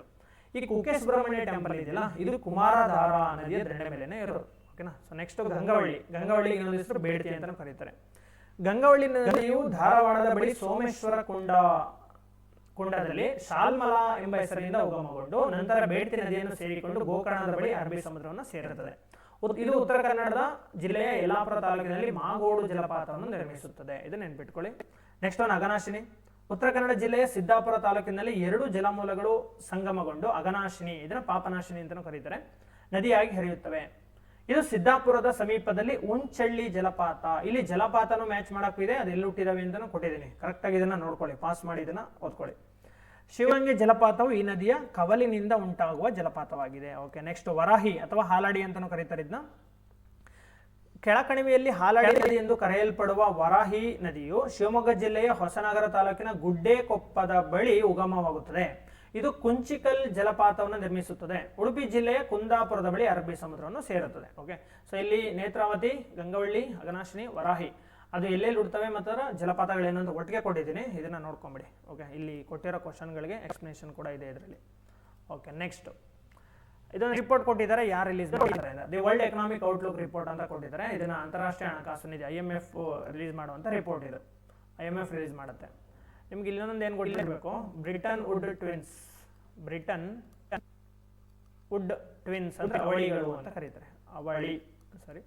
ಅವಳಿ ಬ್ರಿಟನ್ ವುಡ್ ಅವಳಿಗಳು ಅಂತ ಯಾವ 2 ಬ್ಯಾಂಕ್ಗಳನ್ನ ಕರೆಯಲಾಗುತ್ತೆ? ಈ ಬ್ರಿಟನ್ ವುಡ್ ಕಾನ್ಫರೆನ್ಸ್ ಅಂತ ಆಗುತ್ತೆ. ಆ ಕಾನ್ಫರೆನ್ಸ್ ಸಮ್ಮೇಳನದಲ್ಲಿ 2 ಬ್ಯಾಂಕ್ಗಳನ್ನ ಸ್ಥಾಪನೆ ಮಾಡ್ತಾರೆ. ಒಂದು IMF, ಓಕೆ, IMF ಅಂದ್ರೆ ಏನು, ಇಂಟರ್ನ್ಯಾಷನಲ್ ಮಾನಿಟರಿ ಫಂಡ್ ಅಂತ, ಅಂತಾರಾಷ್ಟ್ರೀಯ ಹಣಕಾಸು ನಿಧಿ. ಇನ್ನೊಂದು world bank group. World bank ಅಂದ್ರೆ ಒಂದು ಬ್ಯಾಂಕ್ ಅಲ್ಲ, ಇದರಲ್ಲಿ 5 ಬ್ಯಾಂಕ್ಗಳು ಬರ್ತವೆ. ಸೊ ಇದು ಗ್ರೂಪ್ ಇದೊಂದು. ಓಕೆ, ಸೊ ಇದೊಂದು IMF ಮತ್ತು ವರ್ಲ್ಡ್ ಬ್ಯಾಂಕ್ ಎರಡೂ ಬ್ರಿಟನ್ ವುಡ್ ಟ್ವಿನ್ಸ್ ಅಂತ ಕರೀತಾರೆ, ನೆನ್ಪಿಟ್ಕೊಳ್ಳಿ. ಇದು ಕೂಡ ಕ್ವಶನ್ ಆಗುತ್ತೆ ಡೈರೆಕ್ಟ್ ಆಗಿ. ಬ್ರಿಟನ್ ವುಡ್ನ ಅವಳಿಗಳು ಅಂತ ಕರೀತಾರೆ. Okay, so the world economic outlook ಯಾರು ರಿಲೀಸ್ ಮಾಡೋದು? IMF. Okay, next question. Next, ಈ ಕೆಳಗಿನಗಳಲ್ಲಿ ಯಾವುದು ಅಥವಾ ಯಾವುವು ವರ್ಗಾವಣೆ ಪಾವತಿಗಳಿಗೆ ಉದಾಹರಣೆಗಳಾಗಿವೆ? ಎಕನಾಮಿಕ್ಸ್ ಇಂದ ಬಂದಿದೆ friends. Which of the following is are the examples of transfer payments? ನಿಮಗೆ ಫಸ್ಟ್ ಟ್ರಾನ್ಸ್ಫರ್ ಪೇಮೆಂಟ್ಸ್ ಅಂದ್ರೆ ಏನಂತ ತಿಳ್ಕೋಬೇಕು, ಆಮೇಲೆ ಆನ್ಸರ್ಗೆ ಹೋಗೋಣ. ನೋಡಿ, ಇಲ್ಲಿ ಟ್ರಾನ್ಸ್ಫರ್ ಪೇಮೆಂಟ್ಸ್ ಅಂದ್ರೆ ವರ್ಗಾವಣೆ ಪಾವತಿಗಳು ಏಕಮುಖ, ಇದೊಂದು ವರ್ಡ್ ನೆನ್ಪಿಟ್ಕೊಂಡು, ಏಕಮುಖ ಹಣಕಾಸು ವಹಿವಾಟುಗಳಾಗಿದ್ದು ಇದರಲ್ಲಿ ಸರ್ಕಾರ ಅಥವಾ ಸಂಸ್ಥೆಯು ಯಾವುದೇ ಸರಕು ಅಥವಾ ಸೇವೆಗಳನ್ನು ಪ್ರತಿಯಾಗಿ ಪಡೆಯದೆ, ಅಂದ್ರೆ ಕೊಟ್ಟು ತೆಗೆದುಕೊಳ್ಳೋದು ಅಂತ ಆ ಥರ ಇರೋದಿಲ್ಲ ಇಲ್ಲಿ. ಏಕಮುಖ ಅಂದ್ರೆ ಕೊಡೋದಷ್ಟೇ ಇರ್ತದೆ, ವಾಪಸ್ ಎಕ್ಸ್ಪೆಕ್ಟೇಷನ್ ಇರೋದಿಲ್ಲ ಇದರಲ್ಲಿ. ಪಡೆಯದೆ ವ್ಯಕ್ತಿಗಳು ಅಥವಾ ಗುಂಪುಗಳಿಗೆ ಹಣವನ್ನು ನೀಡುತ್ತದೆ. ಓಕೆನಾ? ಉದ್ದೇಶ ಏನಾಗಿರುತ್ತೆ ನೋಡಿ, ಸಂಪತ್ತಿನ ಪುನರ್ವಿತರಣೆ, ಸಾಮಾಜಿಕ ಕಲ್ಯಾಣ, ಇದಕ್ಕಾಗಿ ಇದನ್ನ ತಂದಿರೋದು. ಓಕೆನಾ? ಸೊ ಇವಾಗ ನೋಡಿ ಆನ್ಸರ್ ಗೊತ್ತಾಗುತ್ತೆ. ಇಲ್ಲಿ ಏನು ಗೊತ್ತಿರ್ಬೇಕು ನಿಮಗೆ, ಇದು ಏಕಮುಖವಾಗಿರ್ತದೆ, ನಾವು ಕೊಡ್ತೀವಿ ಅಷ್ಟೇ, ವಾಪಸ್ ಏನು ಎಕ್ಸ್ಪೆಕ್ಟ್ ಮಾಡೋದಿಲ್ಲ. ಓಕೆ, ಇದರ ಉದ್ದೇಶ ಏನಾಗಿರ್ತದೆ, ಸಾಮಾಜಿಕ ಕಲ್ಯಾಣ ಆಗಿರ್ತದೆ, ಸಂಪತ್ತಿನ ಪುನರ್ವಿತರಣೆ ಆಗಿರ್ತದೆ. ಇವಾಗ ನೋಡಿ ಇಲ್ಲಿಗೆ ಆನ್ಸರ್ ಮಾಡಿದಕ್ಕೆ ಯಾವುದಿದು ಇದೆ ಅಲ್ವಾ ಕ್ವಶನ್ನು, ಇದಾಯಿತು. ಓಕೆ, ಸೊ ಯಾವುದು ಈಗ ವರ್ಗಾವಣೆ ಪಾವತಿಗಳು ನೋಡಿ. ನಿರುದ್ಯೋಗ ಭತ್ಯೆ ಈ ಸರ್ಕಾರ ಕೊಡುತ್ತೆ, ನಿರುದ್ಯೋಗ ಭತ್ಯೆನ ಈಗ ಯುವ ನಿಧಿ ಅಂಡರ್ಲೂ ಕೊಡ್ತಾ ಇದೆ. ಈಗ ಮತ್ತೆ ವಾಪಸ್ ಅವರು ನಾವು ಯಾರಾದ್ರೂ ತಗೊಂಡ್ರೆ ಯುವ ನಿಧಿನ ಮತ್ತೆ ಸರ್ಕಾರಕ್ಕೆ ವಾಪಸ್ ಕೊಡ್ತಾರೆ? ಇಲ್ಲ, ಅದು ಏಕಮುಖವಾಗಿರ್ತದೆ. ಸೊ ಇದು ಕೂಡ ಆನ್ಸರ್ ಆಗುತ್ತೆ. ನೆಕ್ಸ್ಟ್, ಸಾಮಾಜಿಕ ಭದ್ರತೆ ಪಾವತಿಗಳು. ಈಗ ವಯಸ್ಸಾಗಿರೋರಿಗೆಲ್ಲ ದುಡ್ಡು ಕೊಡ್ತಾರೆ, ಅದಕ್ಕೇನಾದ್ರು ವಾಪಸ್ ಕೊಡಿ ಅಂತ ಸರ್ಕಾರ ಕೇಳಲ್ಲ, ಏಕಮುಖವಾಗಿದೆ. ಓಕೆ, ಇವೆಲ್ಲ ಸಾಮಾಜಿಕ ಕಲ್ಯಾಣ ಅಂತ ನೀವೆಲ್ಲ ನೋಡಿದ್ರೆ ಗೊತ್ತಾಗುತ್ತೆ. ಸಂಬಳ ಪಾವತಿ ನೋಡಿ, ಸ್ಯಾಲ್ರಿ ಕೊಡ್ತಾರೆ, ಗೌರ್ಮೆಂಟ್ ಎಂಪ್ಲಾಯಿಗಳಿಗೆ ಸ್ಯಾಲ್ರಿ ಕೊಡ್ತಾರೆ, ಇದು ಏಕಮುಖವಾಗಿರುತ್ತಾ? ಸ್ಯಾಲ್ರಿ ತಗೊಂಡು ಗೌರ್ಮೆಂಟ್ ಎಂಪ್ಲಾಯಿಗಳು ಕೆಲಸ ಮಾಡಂಗಿಲ್ವಾ? ಕೆಲಸ ಮಾಡಲೇಬೇಕು, ಸರ್ವಿಸ್ನ ಕೊಡಬೇಕು ಅವ್ರ ಸಂಬಳಕ್ಕೆ ತಕ್ಕಂತೆ. ಇದು ಏಕಮುಖ ಅಲ್ಲ, ದ್ವಿಮುಖ ಇದು ಅಲ್ವಾ? ದ್ವಿಮುಖವಾಗಿ ಸರ್ವಿಸ್ ಅಂದ್ರೆ ಸ್ಯಾಲ್ರಿ ಕೊಡೋದು ಯಾಕೆ, ಸರ್ವಿಸ್ನ ಮಾಡ್ಬೇಕು ಅವರು, ಅದಕ್ಕೋಸ್ಕರ ಅಷ್ಟೇ ಸ್ಯಾಲ್ರಿ ಕೊಡೋದು. ಸೊ ಹಾಗಾಗಿ ಇದು ಏನಾಗುತ್ತೆ, ಟ್ರಾನ್ಸ್ಫರ್ ಪೇಮೆಂಟ್ ಆಗೋದಿಲ್ಲ. ವೃದ್ಧಾಪ್ಯ ವೇತನ ಇದು ಆನ್ಸರ್ ಆಗುತ್ತೆ. ಯಾಕೆ, ವಾಪಸ್ ಇಸ್ಕೋತಾರ, ವಯಸ್ಸಾದವ್ರ ಹತ್ರ ದುಡ್ಡನ್ನ ಅವಾಗಲೇ ಕೊಟ್ಟಿದ್ವಿಲ್ಲ, ಬಡ್ಡಿ ಸಮೇತ ವಾಪಸ್ ಕೊಡಿ ಅಂತ ಕೊಡೋದಿಲ್ಲ ಅಲ್ವಾ? ಇದು ಏನಕ್ಕೆ, ಸಮಾಜ ಕಲ್ಯಾಣ, ಸಮಾಜ ವೆಲ್ಫೇರ್ ಸೊಸೈಟಿಯ ಸ್ಥಾಪನೆ ಮಾಡೋದಕ್ಕೆ, ಕಲ್ಯಾಣ, ಇದಕ್ಕೋಸ್ಕರ ಕೊಡೋದು. ಯಾವುದು, ನಿರುದ್ಯೋಗ ಭತ್ಯೆ, ಸಾಮಾಜಿಕ ಭದ್ರತೆ ಮತ್ತು ವೃದ್ಧಾಪ್ಯ ವೇತನ. ಬಟ್ ಸಂಬಳ ಕೊಡುವಾಗ ಎಕ್ಸ್ಪೆಕ್ಟೇಷನ್ ಇರುತ್ತೆ, ಅವ್ನು ಕೆಲಸ ಮಾಡಿದ್ರೆ ಮಾತ್ರ ಸ್ಯಾಲ್ರಿ ಕೊಡೋದಿಲ್ಲ ಅಂದ್ರೆ ಕೊಡಲ್ಲ. ಸೊ ಹಾಗಾಗಿ ಇದು ರಾಂಗ್ ಆಗುತ್ತೆ. ಸೊ ಆನ್ಸರ್ ಯಾವುದು, ಉದಾಹರಣೆಗಳು 1, 3 and 4 ಎಲ್ಲಿದೆ, 1, 3 and 4 ಇದು ಆನ್ಸರ್ ಆಗುತ್ತೆ. ಓಕೆ, ನೆಕ್ಸ್ಟ್ ನೋಡೋಣ. ಈ ಕೆಳಗಿನ ಯಾವ ದಿನದಂದು ರಾಷ್ಟ್ರೀಯ ಪಂಚಾಯತ್ ರಾಜ್ ದಿನವನ್ನು ಭಾರತದಲ್ಲಿ ಆಚರಿಸಲಾಗುತ್ತದೆ? ಏಪ್ರಿಲ್ 24. ಯಾಕೆ 24 ಅಂತಂದ್ರೆ ನೋಡಿ, 73ನೇ ತಿದ್ದುಪಡಿ, 73rd ಅಮೆಂಡ್ಮೆಂಟ್ ಆಕ್ಟ್ 1992 ಅಂತ ತರ್ತಾರೆ. 73ನೇ ತಿದ್ದುಪಡಿ 1997ರಲ್ಲಿ ಬರುತ್ತೆ. ಏನು ಸಂಬಂಧಪಟ್ಟಿದ್ದು, ಪಂಚಾಯತಿ ರಾಜ್ಗೆ ಸಂಬಂಧಪಟ್ಟಿರುವಂಥದ್ದು ಅಲ್ವಾ? 74ನೇ ತಿದ್ದುಪಡಿನೂ ಬರುತ್ತೆ. 74ನೇ ತಿದ್ದುಪಡಿ ಯಾವಾಗ ಬಂತು, ಸೇಮ್ 1997ರಲ್ಲೇ ಬಂತು. ಇದೇನಕ್ಕೆ ಸಂಬಂಧಪಟ್ಟಿದ್ಯಪ್ಪ, ಇದು ಮುನ್ಸಿಪಾಲಿಟಿಗೆ ಸಂಬಂಧಪಟ್ಟಿರೋದು. ಓಕೆನಾ? ಸೊ ಇಲ್ಲಿ ಕ್ವಶನ್ ಏನ್ ಕೇಳಿದ್ದಾನೆ, ಯಾವ ದಿನದಂದು ರಾಷ್ಟ್ರೀಯ ಪಂಚಾಯತ್ ದಿನವನ್ನು ಆಚರಿಸ್ತಾರೆ ಅಂತ ಅಂದ್ರೆ ಇದನ್ನ 73rd ಅಮೆಂಡ್ಮೆಂಟ್ ಆಕ್ಟ್ ಅನ್ನ. ಯಾಕೆ ಈ ಏಪ್ರಿಲ್ 24 ಅಂದ್ರೆ, ಈ 73ನೇ ತಿದ್ದುಪಡಿ ಇದೆಯಲ್ಲ 1997, ಇದು ಜಾರಿಗೆ ಬಂದಿದ್ದು ಯಾವಾಗ, ಜಾರಿಗೆ ಬಂದಿದ್ದೆ ಏಪ್ರಿಲ್ 24ನೇ ತಾರೀಕು. ಯಾವ ಮಂತ್ ಅಲ್ಲಿ, ಯಾವ ಇಯರ್ ಅಲ್ಲಿ, 1993ನಲ್ಲಿ ಜಾರಿಗೆ ಬಂತು. ಓಕೆನಾ? ಸೊ ಅಂದ್ರೆ 73ನೇ ತಿದ್ದುಪಡಿ ಪಂಚಾಯತ್ ರಾಜ್ ಜಾರಿಗೆ ಬಂದಂತ ದಿನ ಏನಿದೆಯಲ್ಲ ಏಪ್ರಿಲ್ 24, ಇದನ್ನೇ ರಾಷ್ಟ್ರೀಯ ಪಂಚಾಯತ್ ರಾಜ್ ದಿನ ಅಂತ ಆಚರಣೆ ಮಾಡೋದು. ಓಕೆನಾ? ಓಕೆ, ನೆಕ್ಸ್ಟ್, ಗ್ರಾಮಗಳಲ್ಲಿ ಪಂಚಾಯತ್ ರಾಜನ್ನು ಬಲಪಡಿಸಲು ಪ್ರಧಾನಮಂತ್ರಿಗಳು ಈ ಕೆಳಗಿನ ಯಾವುದನ್ನು ಪ್ರಾರಂಭಿಸಿದರು? ಒಂದು ಸ್ಕೀಮ್ ತಂದಿದ್ದಾರೆ ಪಂಚಾಯತ್ ರಾಜ್ನ ಡೆವಲಪ್ ಮಾಡಬೇಕು ಅಂತ. ಆ ಸ್ಕೀಮ್ ಯಾವುದು ಅಂದ್ರೆ ಗ್ರಾಮ ಉದಯ ಸೆ ಭಾರತ್ ಉದಯ ಅಂತ ಒಂದು ಸ್ಕೀಮ್ ಇದು. ಓಕೆನಾ? ಗ್ರಾಮ ಉದಯ ಸೆ ಭಾರತ್ ಉದಯ ಅಂತ ಇಲ್ಲಿದೆ ನೋಡಿ. ಗ್ರಾಮೋದಯ ಸೆ ಭಾರತೋದಯ ಅಂತ. ಹಳ್ಳಿಗಳಲ್ಲಿ ಸಾಮಾಜಿಕ ಸಾಮರಸ್ಯವನ್ನು ಹೆಚ್ಚಿಸಲು, ಗ್ರಾಮೀಣ ಅಭಿವೃದ್ಧಿಯನ್ನು ಉತ್ತೇಜಿಸಲು ಮತ್ತು ರೈತರ ಕಲ್ಯಾಣವನ್ನು ಬೆಳೆಸಲು ರಾಷ್ಟ್ರವ್ಯಾಪಿ ಪ್ರಯತ್ನಗಳನ್ನು ಹುಟ್ಟುಹಾಕಲು ಈ ಅಭಿಯಾನವನ್ನು 2016ರಲ್ಲಿ ಪ್ರಾರಂಭಿಸಲಾಯಿತು. ಓಕೆ, ಕರೆಂಟ್ ಅಫೇರ್ಸ್ ಸ್ಟ್ಯಾಟಿಕ್ ಎಲ್ಲ ಮಿಕ್ಸ್ ಮಾಡಿ ಕೇಳಿದ್ದಾನೆ ಫ್ರೆಂಡ್ಸ್ ಈ ಎಕ್ಸಾಮಲ್ಲಿ ಎಲ್ಲ ಕ್ವಶನ್ಗಳನ್ನ. ಓಕೆನಾ? ಓಕೆ, ಸೊ ಇದಕ್ಕೆ ಆನ್ಸರ್ ಏಪ್ರಿಲ್ 24, ಇದಕ್ಕೆ ಗ್ರಾಮೋದಯ ಸೆ ಭಾರತೋದಯ ಅಭಿಯಾನ ಅನ್ನೋದು. Okay, next one. ವಿಶ್ವದ ಭತ್ತದ ಜೀನ್ ಬ್ಯಾಂಕ್ ಎಲ್ಲಿದೆ ಅಂದರೆ the rice gene bank of the world is situated in ಎಲ್ಲಿದೆಯಪ್ಪ? ಫಿಲಿಪೈನ್ಸಲ್ಲಿ ಬರುತ್ತೆ. ಫಿಲಿಪೈನ್ಸಲ್ಲಿ ಯಾಕೆ ಬರುತ್ತೆ? ಫಿಲಿಪೈನ್ಸಲ್ಲಿ ನೋಡಿ, ಇಲ್ಲಿ ಅಂತಾರಾಷ್ಟ್ರೀಯ ಭತ್ತ ಸಂಶೋಧನಾ ಸಂಸ್ಥೆ, okay, international rice research centre ಎಲ್ಲಿ ಇರೋದು? ಫಿಲಿಪೈನ್ಸ್ನ ಲಾಸ್ ಬಾನೋಸ್ನಲ್ಲಿದೆ. ಸೊ ಅದಕ್ಕೋಸ್ಕರ ಇದನ್ನು ಭತ್ತದ ಜೀನ್ ಬ್ಯಾಂಕ್ ಅಂತ ಕರೀತಾರೆ. ನೆಕ್ಸ್ಟ್ ಕ್ವಶನ್, ಅಲ್ಲೇ ಇಲ್ಲೇ 2ನೇ ಕ್ವಶನ್ ಇದೆ ಅಲ್ವಾ? ಸೊ ಏನು, ಜವಾಹರ್ಲಾಲ್ ನೆಹರು ಪ್ರಶಸ್ತಿಯನ್ನು ಯಾವ ಕ್ಷೇತ್ರಕ್ಕೆ ನೀಡಲಾಗುತ್ತದೆ? The Jawaharlal Nehru award is for, ಏನಕ್ಕೆ ಕೊಡ್ತಾರೆ ಅಂತಂದರೆ ಇದನ್ನ ಇಂಟರ್ನ್ಯಾಷನಲ್ ಅಂಡರ್ಸ್ಟ್ಯಾಂಡಿಂಗ್ಗೆ ಕೊಡೋದು. ಇಂಟರ್ನ್ಯಾಷನಲ್ ಅಂಡರ್ಸ್ಟ್ಯಾಂಡಿಂಗ್ ಅಂದರೆ ಅಂತಾರಾಷ್ಟ್ರೀಯ ತಿಳುವಳಿಕೆ ಅಂದರೆ ತುಂಬ ವಿಷಯಗಳು ಬರ್ತವೆ. ಡಿಸ್ಪ್ಯೂಟ್ಗಳನ್ನ ರಿಸಾಲ್ವ್ ಮಾಡೋದು. ಓಕೆ, ಇಲ್ಲಿದೆ ನೋಡಿ. ಈ ಪ್ರಶಸ್ತಿಯನ್ನು ವಿಶ್ವದ ಜನರ ನಡುವೆ ಅಂತಾರಾಷ್ಟ್ರೀಯ ತಿಳುವಳಿಕೆ, ಸೌಹಾರ್ದತೆ, ಸ್ನೇಹವನ್ನು ಉತ್ತೇಜಿಸುವಲ್ಲಿ ನೀಡಿದ ಅಸಾಧಾರಣ ಕೊಡುಗೆಗಳಿಗಾಗಿ ಕೊಡಲಾಗುತ್ತೆ. ಸೊ ಅದಕ್ಕಿರುವಂಥ ಒಂದು ಅವಾರ್ಡ್ ಇದು. ಇಲ್ಲ ಆನ್ಸರ್ ಯಾವುದು ಇದಕ್ಕೆ? ತಿಳುವಳಿಕೆ, ಅಂತಾರಾಷ್ಟ್ರೀಯ ತಿಳುವಳಿಕೆ ಅಥವಾ ಇಂಟರ್ನ್ಯಾಷನಲ್ ಅಂಡರ್ಸ್ಟ್ಯಾಂಡಿಂಗ್ಸ್ಗೆ ಕೊಡೋದು. Okay, next question. Micro credit programme ಅನ್ನು ಹೀಗೆ ವ್ಯಾಖ್ಯಾನಿಸಲಾಗಿದೆ. Okay, micro credit programme is defined. ಯಾವ ಥರ ಡಿಫೈನ್ ಮಾಡಿದ್ದಾರೆ ಅಂತ. ಓಕೆ, ಅದನ್ನ ಯಾವ ಥರ ಡಿಫೈನ್ ಮಾಡ್ಬೋದು ಅಂತಂದ್ರೆ, ಇದು ಕ್ವಶನ್ ಅಷ್ಟು 100% ಕ್ಲಿಯರ್ ಆಗಿಲ್ಲ, ಒಂದು ರೇಂಜ್ ಇದೆ. ಓಕೆನಾ? ಅದಕ್ಕೆ ಆನ್ಸರ್ ಇದೆ. ಮೈಕ್ರೋ ಕ್ರೆಡಿಟ್ ಪ್ರೋಗ್ರಾಮ್ ಅನ್ನು ಹೀಗೆ ವ್ಯಾಖ್ಯಾನಿಸಲಾಗುತ್ತೆ ಅಂದರೆ, ಸೊ ಏನಿದು? ಸ್ವಸಹಾಯ ಗುಂಪುಗಳು ತಮ್ಮ ಸದಸ್ಯರಿಗೆ ಸಾಲವನ್ನು ಒದಗಿಸೋದು. ಓಕೆ, ಏನಿದು? Credit provisions made by self help groups, SHG ಅಂತ ಕರೀತಾರಲ್ವಾ, ಟು ದೇರ್ ಮೆಂಬರ್ಸ್ ಅಂತ ಕರೀತಾರೆ ಇದನ್ನು. ಓಕೆ, ಸೊ ಇದನ್ನು ನೋಡೋದಾದ್ರೆ, ಮೈಕ್ರೋ ಕ್ರೆಡಿಟ್ ಎಂದರೆ ಸಾಮಾನ್ಯವಾಗಿ ಮೇಲಾಧಾರ ಮತ್ತು ಸ್ಥಿರ ಉದ್ಯೋಗದ ಕೊರತೆ ಇರುವ ಬಡ ಸಾಲಗಾರರಿಗೆ ಬಹಳ ಸಣ್ಣ ಸಾಲಗಳನ್ನು ವಿಸ್ತರಿಸುವುದು.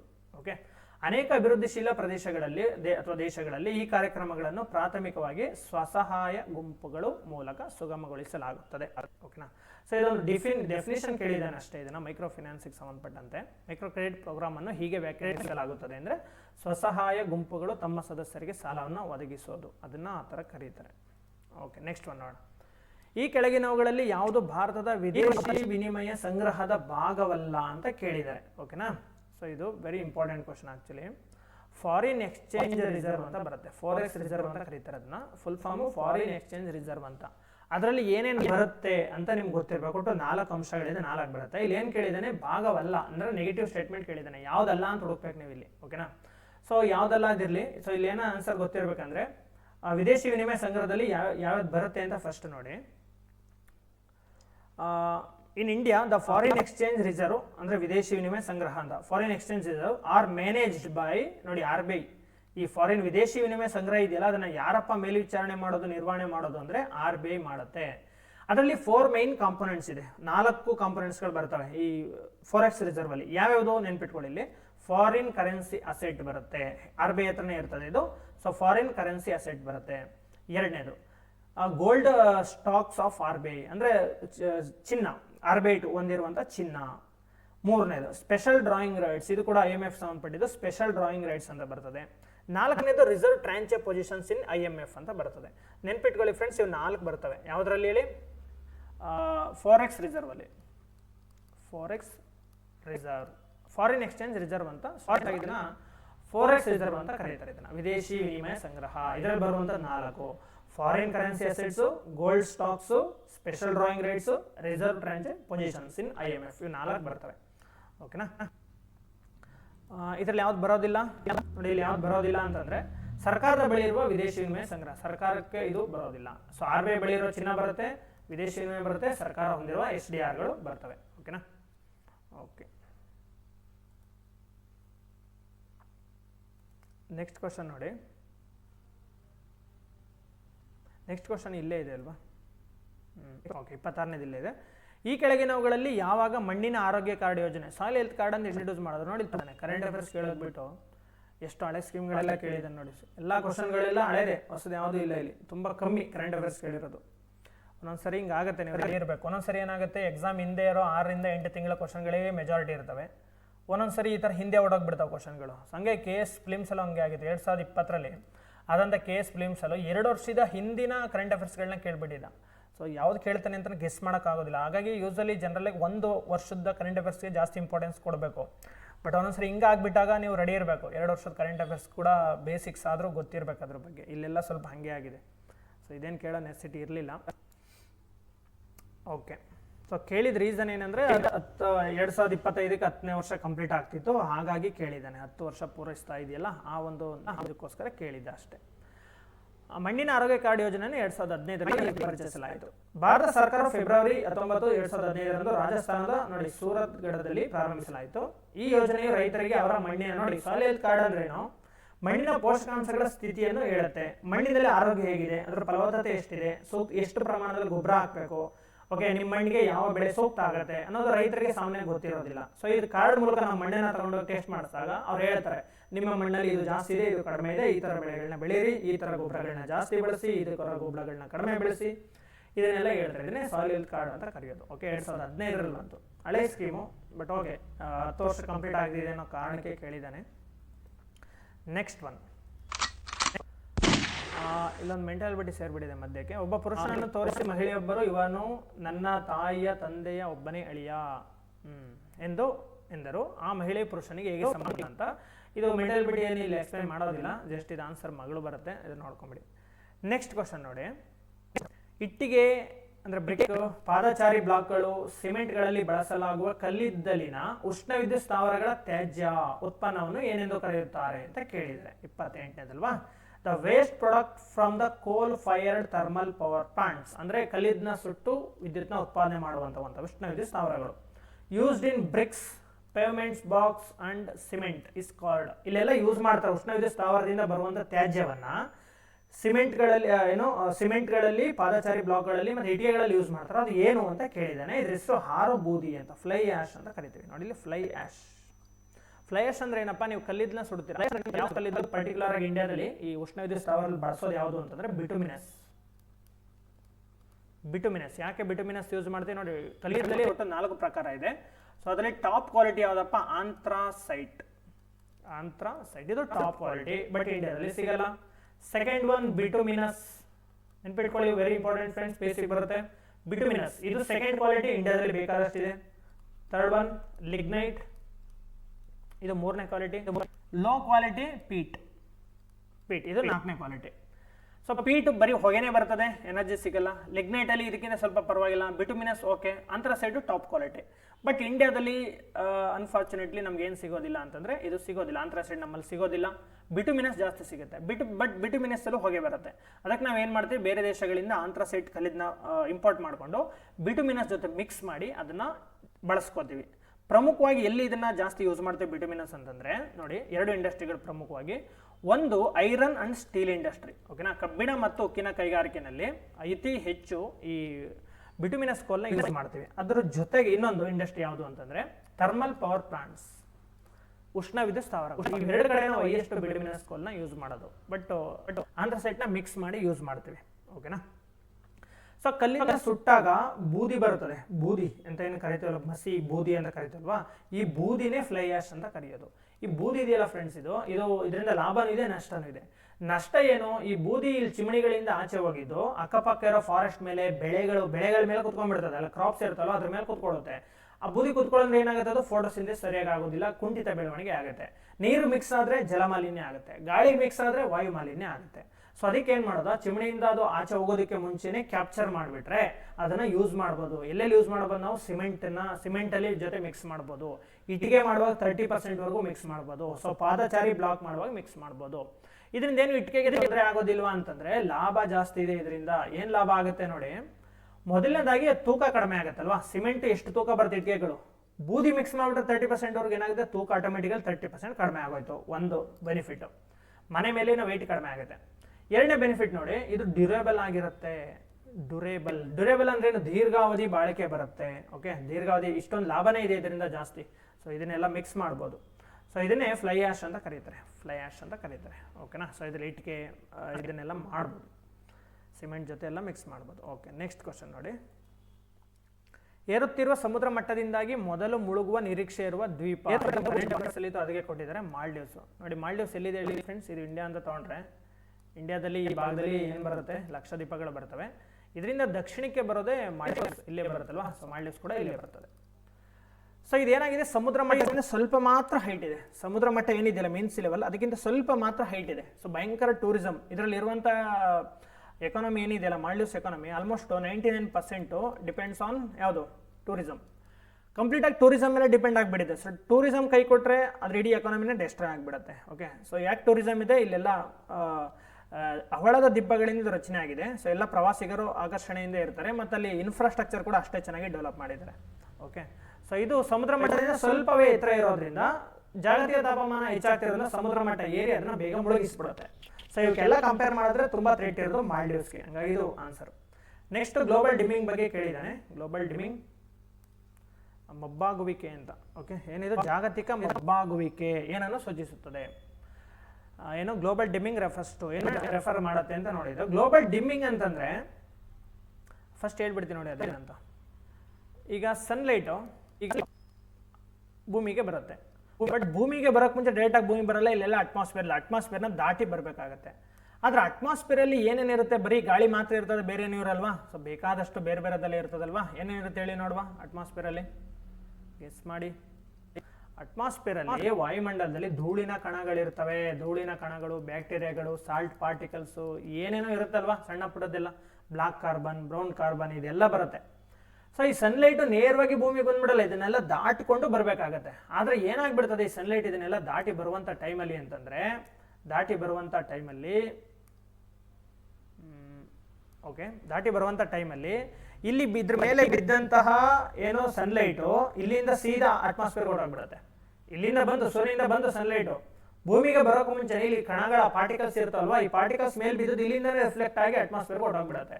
ಅಂದ್ರೆ ಭೂಮಿಗೆ ಬರುವಂತ ಸನ್ಲೈಟ್ ಪ್ರಮಾಣ ಕಡಿಮೆ ಆಗುತ್ತೆ.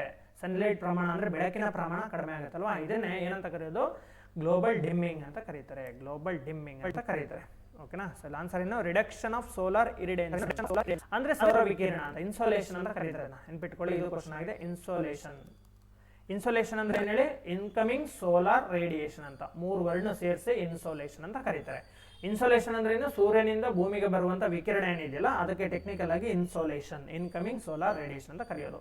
ಸೊ ಇದು ಸೂರ್ಯನಿಂದ ಬಂದಷ್ಟೇ ಭೂಮಿಗೆ ಬಂದಿಲ್ಲ ನೋಡಿ, ಸೂರ್ಯನಿಂದ ಬಂದಿದ್ರಲ್ಲಿ ಸ್ವಲ್ಪ ಭಾಗ ಇಲ್ಲೇ ಅಟ್ಮಾಸ್ಫಿಯರ್ ಇರುವಂತ ಈ ಏನು ಏರೋಜೋಲ್ ಅಂತ ಕರೆಯೋದಿದೆನಾ, ಈ ಏರೋಜೋಲ್ ಮೇಲೆ ಬಿದ್ದು ಹಂಗೆ ಹೊರಟೋಗ್ಬಿಡುತ್ತೆ, ಕಣಗಳ ಮೇಲೆ ಬಿದ್ದು ರಿಫ್ಲೆಕ್ಟ್ ಆಗ್ಬಿಡುತ್ತೆ. ಭೂಮಿಗೆ ಬರೋ ಪ್ರಮಾಣ ಕಡಿಮೆ ಆಗುತ್ತೆ. ಡಿಮ್ಮಿಂಗ್, ಕಡಿಮೆ ಆಯಿತು ಬೆಳಕು ಅಂತ ಕರೀತಲ್ವಾ. ಲೈಟ್ ಅಲ್ಲಿ ಕರೆಂಟ್ ಕಡಿಮೆ ಆದ್ರೆ ಸ್ವಲ್ಪ ಡಿಮ್ ಆಗುತ್ತೆ ಅಂತಲೂ ಆ ಥರ. ಅದೇ ನಮ್ಗೆ ಅಷ್ಟು ಅಬ್ಸರ್ವ್ ಆಗೋದಿಲ್ಲ. ಓಕೆ, ಬಟ್ ಜನರಲಿ ಕಾನ್ಸೆಪ್ಟ್ ಇದೆ. ಸೊ ಏನಿದು ಜಾಗತಿಕ ಮಬ್ಬಾಗಿಸುವಿಕೆ ಅಂತಂದ್ರೆ ಸೌರ ವಿಕಿರಣ ಕಡಿತ ಆಗೋದು, ಕಡಿಮೆ ಆಗೋದು. Okay, next question. Okay, next ನೋಡೋಣ. ಸರಿ, ಅದೇ ವಾತಾವರಣದಲ್ಲಿ ನೋಡಿ ಮಾಲಿನ್ಯಕಾರಕ ಕಣಗಳು ಅಂದ್ರೆ ಏರೋಜೋಲ್ ಅಂತ ಕರೀತಾರೆ. ಸೂರ್ಯನ ಬೆಳಕನ್ನು ಪ್ರತಿಫಲಿಸುವುದರಿಂದ ಭೂಮಿಯ ಮೇಲ್ಮೈಯನ್ನು ತಲುಪುವ ಸೌರ ವಿಕಿರಣದ ಪ್ರಮಾಣ ಕಡಿಮೆಯಾಗುವುದನ್ನೇ ಗ್ಲೋಬಲ್ ಡಿಮ್ಮಿಂಗ್ ಅಂತ ಕರೆಯೋದು. Okay, next question. ಮಲೆನಾಡು ಪ್ರದೇಶದ ಸ್ಥಳೀಯ ಅಸ್ಥಿ ಸಂಧಿವಾತ ನೋಡಿ, ಮೂಳೆ ಸಂಬಂಧಿತ ಅಸ್ಥಿ ಸಂಧಿವಾತದ ಕ್ರಿಪ್ಲಿಂಗ್ ಡಿಸಾರ್ಡರ್, ಇದನ್ನು 1975ರಲ್ಲಿ ಗುರುತಿಸಲಾಗಿದ್ದು ಡ್ಯಾಶ್ ಎಂದು ಕರೆಯಲಾಗಿದೆ. ಓಕೆ, ಇಲ್ಲಿ ಇಂಗ್ಲಿಷ್ ಅಲ್ಲಿ ಇದೆ ನೋಡ್ಕೊಳ್ಳಿ. ಸೊ ಮಲೆನಾಡು ಪ್ರದೇಶದಲ್ಲಿ ಇದು ಕಂಡು ಬರುತ್ತೆ ಅಂತ ಅವರೇ ಕೊಟ್ಬಿಟ್ಟಿದ್ದಾರೆ. ಅಸ್ಥಿ ಸಂಧಿವಾತದ ಕ್ರಿಪ್ಲಿಂಗ್ ಡಿಸಾರ್ಡರ್ ಇದು ಏನಂತ ಗುರುತಿಸಲಾಗಿದೆ ಅಂತ ಕೊಟ್ಟಿದ್ದಾರೆ. ಓಕೆ, ಇದು ರೋಗದ ಹೆಸರು. ಇದು ಫ್ರೆಂಡ್ಸ್, ರೋಗ ಯಾವುದು ಅಂತ ಕೇಳಿದ್ದಾನೆ ಅಷ್ಟೇ. ಇದನ್ನ ಮಲೆನಾಡು ಏರಿಯಾದಲ್ಲಿ ಬರುತ್ತೆ. ಈ ರೋಗದ ಹೆಸರು ನೋಡಿ ಹಂದಿಗೋಡು ಸಿಂಡ್ರೋಮ್ ಅಂತ, ಹಂದಿಗೋಡು ಸಿಂಡ್ರೋಮ್ ಅಂತ ಕರೀತಾರೆ ಇದನ್ನ. ಓಕೆನಾ. ಸೊ ಇದು ನೆನ್ಪಿಟ್ಕೊಳ್ಳಿ, ಸ್ಥಳೀಯ ಅಸ್ಥಿ ಸಂಧಿವಾತದ ಕ್ರಿಪ್ಲಿಂಗ್ ಡಿಸಾರ್ಡರ್, ಇದಕ್ಕೆ ಏನಂತ ಕರೀತಾರೆ ರೋಗದ ಹೆಸರು. ಇದು 1975ರಲ್ಲಿ ಗುರುತಿಸ್ಕೊಂತು ಹಂದಿಗೋಡು ಸಿಂಡ್ರೋಮ್ ಅಂತ ಕರೀತಾರೆ.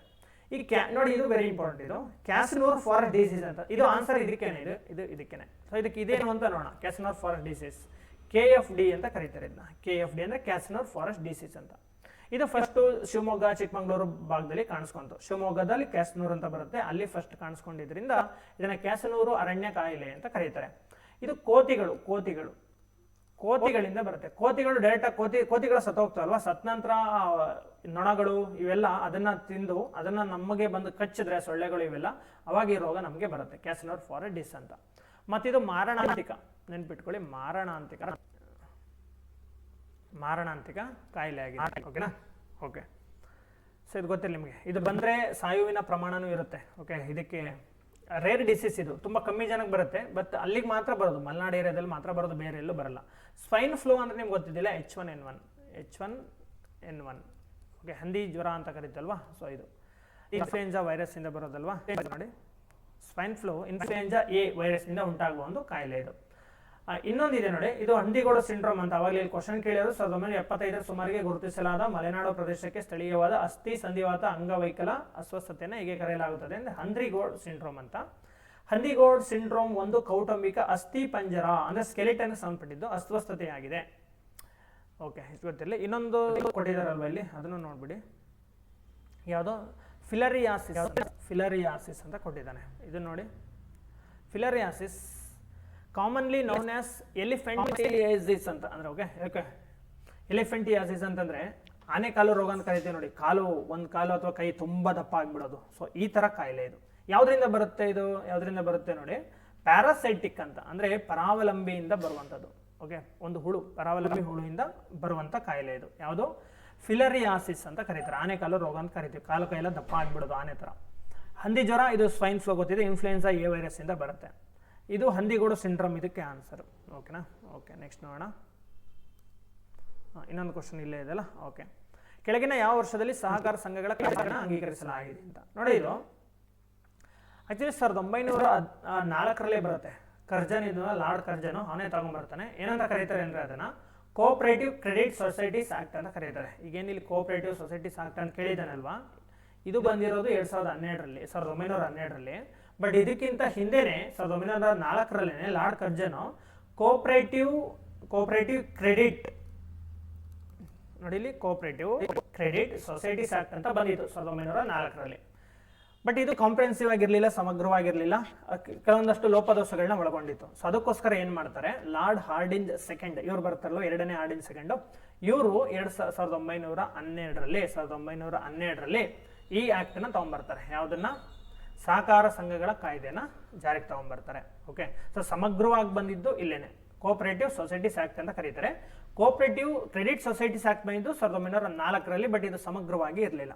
ಸೊ ಇದು ಕಂಪ್ಲೀಟ್ ಆಗಿ ಬಂದಿದ್ದು 1912ರಲ್ಲಿ. ಓಕೆನಾ? Okay, next question. Okay, environment ಇಂದ ಕೇಳಿದಾನೆ. ಪರಿಸರ ವ್ಯವಸ್ಥೆಯು ವಿಶಿಷ್ಟವಾಗಿದೆ. ಕ್ವಶನ್ ಕೇಳಿರೋದೇ ರಾಂಗ್ ಇದೆ ಫ್ರೆಂಡ್ಸ್, ಇದು ಸರಿಯಾಗಿ ಕೇಳಿಲ್ಲ. ಇಂಗ್ಲಿಷ್ ನೋಡಿ, ಚೆನ್ನಾಗಿದೆ. an ecosystem is characterized by, ಅದನ್ನ ಯಾವ ತರ ಕರೀಬಹುದು, ಅದರ ಲಕ್ಷಣ ಏನು ಅಂತ ಅದರ ಅರ್ಥ. ಇಲ್ಲಿ ಏನು ಇದು ಅರ್ಥ ಆಗಲ್ಲ. ಪರಿಸರ ವ್ಯವಸ್ಥೆ ವೈಶಿಷ್ಟವಾಗಿದೆ, ಇದಕ್ಕೆ ಆನ್ಸರ್ ಏನಂದ್ರೆ ಇಲ್ಲಿ ಆನ್ಸರ್ 4 ನೋಡಿ. ಇದು ವಸ್ತುವಿನ ಸೈಕ್ಲಿಂಗ್. ವಸ್ತು ಅನ್ನೋದಕ್ಕಿಂತ ಇದನ್ನ ಪೋಷಕಾಂಶಗಳು ಅಂತ ತಗೋಬೇಕು. ಪೋಷಕಾಂಶಗಳು ಇದರ ಸೈಕ್ಲಿಂಗ್ ಅಂದ್ರೆ ವೃತ್ತಾಕಾರದ ಚಲನೆ ಅಂತ. ಪೋಷಕಾಂಶಗಳ ವೃತ್ತಾಕಾರದ ಚಲನೆ ಅಂತ ಕರೀತೀವಿ. ಓಕೆ, ಪೋಷಕಾಂಶಗಳು ಈ ತರನೇ ಓದ್ಕೊಳ್ಳಿ ಇದನ್ನ. ಪೋಷಕಾಂಶಗಳು ಸೈಕ್ಲಿಂಗ್ ಅಥವಾ ವೃತ್ತಾಕಾರದಲ್ಲಿ, ಮತ್ತು ಶಕ್ತಿಯು ಏಕಮುಖ ಅಂದ್ರೆ ಯೂನಿಡೈರೆಕ್ಷನಲ್ ಅಂತ ಇಲ್ಲಿ ಕೊಟ್ಟಿದೆ ನೋಡಿ. ಯೂನಿಡೈರೆಕ್ಷನಲ್ ಫ್ಲೋ ಆಫ್ ಎನರ್ಜಿ. ಶಕ್ತಿಯು ಏಕಮುಖ ಹರಿವಿಗೆ ಸಂಬಂಧಿಸಿದ ಜೈವಿಕ ಮತ್ತು ಅಜೈವಿಕ ಘಟಕಗಳ ನಡುವಿನ ಪರಸ್ಪರ ಕ್ರಿಯೆ ಅಂತ ಕೊಟ್ಟಿದ್ದಾನೆ. ಆಕ್ಚುಲಿ ಇಕೋಸಿಸ್ಟಮ್ಗೆ ಡೆಫಿನಿಷನ್ ಇದೆ, ಅದರ ಲಕ್ಷಣ ಅಂತ ತಗೊಳಕ್ ಹೋದ್ರೆ ಇದೇ ಆಗುತ್ತೆ. ಪರಿಸರ ವ್ಯವಸ್ಥೆ ಅಂದ್ರೆ ಏನು? ಪರಿಸರ ವ್ಯವಸ್ಥೆ ಅಂತಂದ್ರೆ ಇದು ಜೈವಗೋಳದ ರಚನಾತ್ಮಕ ಹಾಗೂ ಕಾರ್ಯಾತ್ಮಕ ಘಟಕವಾಗಿರುತ್ತದೆ. ಈ ಪರಿಸರ ವ್ಯವಸ್ಥೆಯಲ್ಲಿ ಜೈವಿಕ ಅಜೈವಿಕ ಘಟಕಗಳ ನಡುವೆ ಸಂಬಂಧ ಏರ್ಪಟ್ಟಿರ್ತದೆ. ಇಲ್ಲಿ ಏನಾಗುತ್ತೆ, ಶಕ್ತಿ ಏಕಮುಖವಾಗಿ ಚಲಿಸುತ್ತೆ. ಎನರ್ಜಿ ಯೂನಿಡೈರೆಕ್ಷನಲ್ ಅಂತ ಕರೀತಾರೆ ಅಲ್ವಾ, ಇಲ್ಲಿ ಕೊಟ್ಟಿದ್ದಾರಲ್ವಾ, ಯೂನಿಡೈರೆಕ್ಷನಲ್ ಫ್ಲೋ ಆಫ್ ಎನರ್ಜಿ. ಶಕ್ತಿ ಏಕಮುಖವಾಗಿ ಚಲಿಸುತ್ತೆ. ಮತ್ತೆ ವಸ್ತುಗಳು ಅಂದ್ರೆ ಪೋಷಕಾಂಶಗಳು ವೃತ್ತಾಕಾರದಲ್ಲಿ ಚಲಿಸ್ತವೆ ಅಂತ. ಓಕೆ, ನಾನು ನಿಮಗೆ ಕ್ಲಾಸ್ ಮಾಡುವಾಗ ಎನರ್ಜಿ ಫ್ಲೋ ಅನ್ನೋ ಟಾಪಿಕ್ ಅಲ್ಲಿ ಇದನ್ನೇ ಬರ್ಸಿದ್ದೀನಿ. ಇದೇ 3 ಸ್ಟೇಟ್ಮೆಂಟ್ ಇದನ್ನೇ ಬರ್ಸಿದ್ದೀನಿ ಹೀಗೇನೆ. ಏನಂತ, ಪರಿಸರ ವ್ಯವಸ್ಥೆಯಲ್ಲಿ ಜೈವಿಕ ಮತ್ತು ಅಜೈವಿಕ ಘಟಕಗಳ ನಡುವೆ ಏನ್ ಟ್ರಾನ್ಸ್ಫರ್ ಆಗುತ್ತೆ, ಸಂಬಂಧ ಏರ್ಪಟ್ಟಿರ್ತದೆ. ಶಕ್ತಿ ಇಲ್ಲಿ ಯಾವಾಗಲೂ ಏಕಮುಖವಾಗಿ ಚಲಿಸುತ್ತೆ. ಪೋಷಕಾಂಶಗಳು ಚಕ್ರೀಯ ರೀತಿಯಲ್ಲಿ ಅಥವಾ ವೃತ್ತಾಕಾರದ ಚಲಿಸ್ತವೆ ಅನ್ನೋದು ನೋಟ್ಸ್ ಅಲ್ಲಿ ಎನರ್ಜಿ ಫ್ಲೋ ಅನ್ನೋ ಟಾಪಿಕ್ ಅಲ್ಲಿ ಫಸ್ಟ್ಗೆ ಈ ಸ್ಟೇಟ್ಮೆಂಟೇ ಬರ್ಸಿದ್ದೀನಿ. ಓಕೆನಾ? ಓಕೆ, ಇದು ಆಕ್ಚುಲಿ ಆನ್ಸರ್ ಇದೇನೆ ಇದಕ್ಕೆ. ಸೊ ಅದರ ಡೆಫಿನೇಷನ್ನೇ ಕೊಟ್ಬಿಟ್ಟಿದ್ದಾನೆ. ನೆಕ್ಸ್ಟ್, ಕೃಷಿಗಾಗಿ ಅಪೂರ್ಣ ಸಂಸ್ಕರಿಸಿದ ಒಳಚರಂಡಿಯನ್ನು ಬಳಸುವುದರೊಂದಿಗೆ, ಇಲ್ಲಿ ನೋಡಿ ಟ್ರಾನ್ಸ್ಲೇಷನ್ ರಾಂಗ್ ಆಗಿದೆ. ಇಲ್ಲಿ ನೋಡಿ, A significant environmental issue associated with using incomplete treated sewage for agriculture. Okay, ಅಂದ್ರೆ ಇಲ್ಲೇನು, ಕೃಷಿನಲ್ಲಿ ಬಳಸದಂತ ನೀರನ್ನ ಕಂಪ್ಲೀಟ್ ಆಗಿ ನಾವು ಅದನ್ನ ಸಂಸ್ಕರಣೆ ಟ್ರೀಟ್ ಮಾಡದೆ ಅದನ್ನೇನು ಮಾಡೋದು, ಪರಿಸರಕ್ಕೆ ಬಿಟ್ಬಿಡೋದು. ಓಕೆ, ಒಳಚರಂಡಿ ಏನಿದು, ಕೃಷಿಗಾಗಿ ಅಪೂರ್ಣ ಸಂಸ್ಕರಿಸಿದ ಒಳಚರಂಡಿಯನ್ನು ಬಳಸುವುದರೊಂದಿಗೆ, ನೋಡಿ ಕನ್ನಡದಲ್ಲಿ ಏನೇನು ಕೊಟ್ಟಿದ್ದಾನೆ, ಎ ಸಿಗ್ನಿಫಿಕೆಂಟ್ ಎನ್ವೈರನ್ಮೆಂಟಲ್ ಇಶ್ಯೂ, ಪರಿಸರದ ಸಮಸ್ಯೆ ಆಗುತ್ತೆ ಯಾವುದರಿಂದ, ನಾವು ಕೃಷಿನಲ್ಲಿ ಬಳಸಂತ ನೀರನ್ನ ಸರಿಯಾಗಿ ಸಂಸ್ಕರಣೆ ಮಾಡದೆ ಬಿಟ್ಬಿಟ್ರೆ ಅದರಿಂದ ಏನು ಪರಿಸರ ಸಮಸ್ಯೆ ಆಗುತ್ತೆ ಅನ್ನೋದು ಕ್ವಶನ್ ಇಲ್ಲಿ. ಓಕೆನಾ. ನಗರ ಪ್ರದೇಶಗಳ ನೀರಿನ ಲಭ್ಯತೆ ಕಡಿಮೆ ಆಗುತ್ತಾ, ಇದಕ್ಕೂ ಸಂಬಂಧನೇ ಇಲ್ಲ. ಪೋಷಕಾಂಶಗಳು ಕೊರತೆ ಆಗುತ್ತಾ, ರಾಂಗು. ಸಂಸ್ಕರಿಸಿದ ಒಳಚರಂಡಿಯನ್ನು ಪಂಪ್ ಮಾಡೋದು, ಅದಕ್ಕೂ ಏನು ಸಂಬಂಧನೇ ಇಲ್ಲ. ಸೊ ನೋಡಿ, ಇದು ಮಣ್ಣಿನಲ್ಲಿ ಭಾರಿ ಲೋಹಗಳನ್ನು ಕೊಟ್ಟಿದ್ದಾರೆ. ಓಕೆ, ಭಾರ ಲೋಹಗಳ ಶೇಖರಣೆ ಆಗೋದು. ಏನು ಆನ್ಸರ್ ಇಲ್ಲಿ, ಅಕ್ಯುಮುಲೇಷನ್ ಆಫ್ ಹೆವಿ ಮೆಟಲ್ಸ್. ನೋಡಿ, ಭಾರ ಲೋಹಗಳು ಅಂದ್ರೆ ಯಾವುದು, ಎಕ್ಸಾಂಪಲ್ ಲಿಡ್, ಸೀಸ, ಇದನ್ನ ಭಾರ ಲೋಹ ಅಂತ ಕರೀತಾರೆ. ಮರ್ಕ್ಯುರಿ, ಪಾದರಸ, ಕ್ಯಾಡ್ಮಿಯಂ. ಓಕೆ, ಕ್ಯಾಡ್ಮಿಯಂ ಇವನ್ನೆಲ್ಲ ಹೆವಿ ಏನಂತ ಕರೀತಾರೆ, ಇದನ್ನ ಹೆವಿ ಮೆಟಲ್ಸ್ ಅಂತ ಕರೀತಾರೆ, ಭಾರ ಲೋಹಗಳು ಅಂತ ಕರೀತಾರೆ. ಇವು ಏನಾಗುತ್ತೆ, ಈ ತರ ಕೃಷಿಯಿಂದ ಬಂದಂತ ನೀರನ್ನ ಇದನ್ನೆಲ್ಲ ನಾವು ಒಳಚರಂಡಿ ನೀರನ್ನ ಸಂಸ್ಕರಣೆ ಮಾಡದೆ ಪರಿಸರಕ್ಕೆ ಬಿಟ್ಟಾಗ ಈ ಭಾರ ಲೋಹಗಳೆಲ್ಲ ಪರಿಸರವನ್ನ ಸೇರ್ಬಿಡ್ತವೆ. ಸೊ ಇದು ವೆರಿ ಡೇಂಜರಸ್, ಎಲ್ಲ ವಿಷಕಾರಿ, ಪಾಯ್ಸನಸ್ ಆಗಿರ್ತವೆ ಫ್ರೆಂಡ್ಸ್. ಇವು ಪ್ರಾಣಿಗಳಿಗಿರ್ಲಿ ಮನುಷ್ಯಗಿರ್ಲಿ ವಿಷಕಾರಿಯಾಗಿರ್ತವೆ. ಸೊ ಇದು ಆನ್ಸರ್ ಯಾವುದು, ಮಣ್ಣಿನಲ್ಲಿ ಭಾರ ಲೋಹಗಳ ಶೇಖರಣೆ ಆಗುತ್ತೆ. Okay, next. ಇದು ತುಂಬಾ ಬೇಸಿಕ್ ಕ್ವಶನ್ ಫ್ರೆಂಡ್ಸ್. ಇದು ಇಂಥವೆಲ್ಲ ಕೊಡಲೇಬಾರ್ದು ಆಕ್ಚುಲಿ ಎಕ್ಸಾಮಲ್ಲಿ, ಬಟ್ ಕೊಟ್ಟಿರ್ತಾರೆ ಒಂದೊಂದು ಖುಷಿಯಾಗಲಿ ಹುಡುಗರು ಅಂತ. ತುಂಬ ಟೆನ್ಷನ್ ಎಕ್ಸಾಮ್ ಅಟೆಂಡ್ ಮಾಡ್ತಿರ್ತಾರಲ್ವಾ. ಸೊ ಮಧ್ಯ ಟೀ ಕಾಫಿ ಇದ್ದಂಗೆ ಇದು, ಖುಷಿ ಕೊಡೋಕೆ ಅಂತ ಈ ಥರ ಕ್ವಶನ್ಗಳು ಕೊಡ್ತಾರೆ. ಕರಗಿದ ಶಿಲಾಪಾಕವು ಭೂಮಿಯ ಮೇಲ್ಮೈಯನ್ನು ತಲುಪಿದಾಗ ಲಾವಾ ಅನಿಲಗಳು ಬೂದಿಯನ್ನು ಬಿಡುಗಡೆ ಮಾಡುತ್ತದೆ. ಇದನ್ನ ಏನಂತ ಕರೀತಾರೆ? ಸೊ ಜ್ವಾಲಾಮುಖಿನೇ ಅಲ್ವಾ. ಸೊ ಜ್ವಾಲಾಮುಖಿ. ಸೊ ಏನಾಗುತ್ತೆ, ಜ್ವಾಲಾಮುಖಿ ಭೂಮಿಯಿಂದ, ಇದು ಭೂಮಿನಲ್ಲಿ ಜ್ವಾಲಾಮುಖಿ ಎಲ್ಲಿರ್ತದೆ? ಜ್ವಾಲಾಮುಖಿ ಎಲ್ಲಿ ಸ್ಟೋರ್ ಆಗಿರುತ್ತೆ ಹೇಳಿ? ಜ್ವಾಲಾಮುಖಿ ಭೂಮಿ ಒಳಗಡೆ ಎಲ್ಲಿ ಸ್ಟೋರ್ ಆಗಿರುತ್ತೆ? ಜ್ವಾಲಾಮುಖಿ ಅಂದ್ರೆ ಏನದು? ಮ್ಯಾಗ್ಮಾ ಅಂತ ಕರೀತಾರೆ. ನೋಡಿ, ಭೂಮಿನಲ್ಲಿ, ಇದು ಭೂಮಿಯ ಇಂಟೀರಿಯರ್ ಅಂತ ತಗೊಂಡ್ರೆ, ಇಂಟೀರಿಯರ್ ಅಲ್ಲಿ 3 ಭಾಗ ಬರುತ್ತೆ. ಕ್ರಸ್ಟ್, ಮ್ಯಾಂಟಲ್, ಕೋರ್ ಅಂತ. ಇದು ಕ್ರಸ್ಟ್, ಇದು ಮ್ಯಾಂಟಲ್, ಇದು ಕೋರ್ ಅಂತ 3 ರೀತಿ ಇದೆ. ಓಕೆನಾ, ಜಿಯೋಗ್ರಫಿಲಿ ಓದಿರ್ತೀರಲ್ವ ಇದು. ಇಲ್ಲಿ ನೋಡಿ, ಇದರಲ್ಲಿ ಮತ್ತೆ ಈ ಮ್ಯಾಂಟಲ್, ಇದರಲ್ಲೂ 2 ಭಾಗ ಇದೆ, ಸಿಯಲ್ ಅಂಡ್ ಸೀಮಾ ಅಂತ ಒಂದಿದೆ. ಇಲ್ಲೂ 2 ಭಾಗ ಇದೆ, ಎಸ್ತನೋಸ್ಪೇರ್ ಮತ್ತು ಮಿಸೋಸ್ಪೇರ್ ಅಂತ. ಇಲ್ಲೂ 2 ಭಾಗ ಇದೆ, ಔಟರ್ ಕೋರ್ ಮತ್ತು ಇನ್ನರ್ ಕೋರ್ ಅಂತ. ಇಲ್ಲಿ ನೋಡಿ, ಇದು ಎಸ್ತನೋಸ್ಪೇರ್, ಓಕೆ, ಎಸ್ತನೋಸ್ಪೇರ್ ಇದು ಮಿಸೋಸ್ಪೇರ್ ಅಂತ. ಈ ಮ್ಯಾಗ್ಮಾ ಏನಿರ್ತದೆ, ಲಾವಾ ಅಂದ್ರೆ ಏನು ಫ್ರೆಂಡ್ಸ್? ಜ್ವಾಲಾಮುಖಿ ಅಂದ್ರೆ ಲಾವಾ ಬರೋದು, ಶಿಲಾ ಪಾಕ ಬರುತ್ತೆ, ಶಿಲೆಗಳು ಕರಗಿದ ರೂಪದಲ್ಲಿ ಇರ್ತವೆ. ಇದನ್ನ ಭೂಮಿ ಒಳಗಿದ್ರೆ ಮ್ಯಾಗ್ಮಾ ಅಂತೀವಿ, ಭೂಮಿಯಿಂದ ಮೇಲೆ ಬಂದ್ರೆ ಲಾವಾ ರಸ ಅಂತ ಕರಿತೀವಿ. ಇದು ಎಲ್ಲಿ ಭೂಮಿ ಒಳಗಡೆ ಸ್ಟೋರ್ ಆಗಿರ್ತದೆ ಅಂದ್ರೆ, ಅದಕ್ಕಿರೋದು ಒಂದೇ ಲೇಯರು. ಈ ಮ್ಯಾಂಟಲ್ ಪದರ ಏನಿರ್ತದಲ್ಲ, ಆ ಮ್ಯಾಂಟಲ್ ಪದರದಲ್ಲಿ ಮೇಲ್ಭಾಗ, ಅದರ ಹೆಸರೇನು? ಎಸ್ತನೋಸ್ಪೇರ್ ಅಂತ. ಇಲ್ಲಿ ಮಾತ್ರ ಮ್ಯಾಗ್ಮಾ ಸ್ಟೋರ್ ಆಗಿರುತ್ತೆ ಹೊರತು ಇನ್ನೆಲ್ಲೂ ಸಿಗೋದಿಲ್ಲ. ಸೊ ಜ್ವಾಲಾಮುಖಿ ಬರೋದು ಇಲ್ಲಿಂದಾನೆ.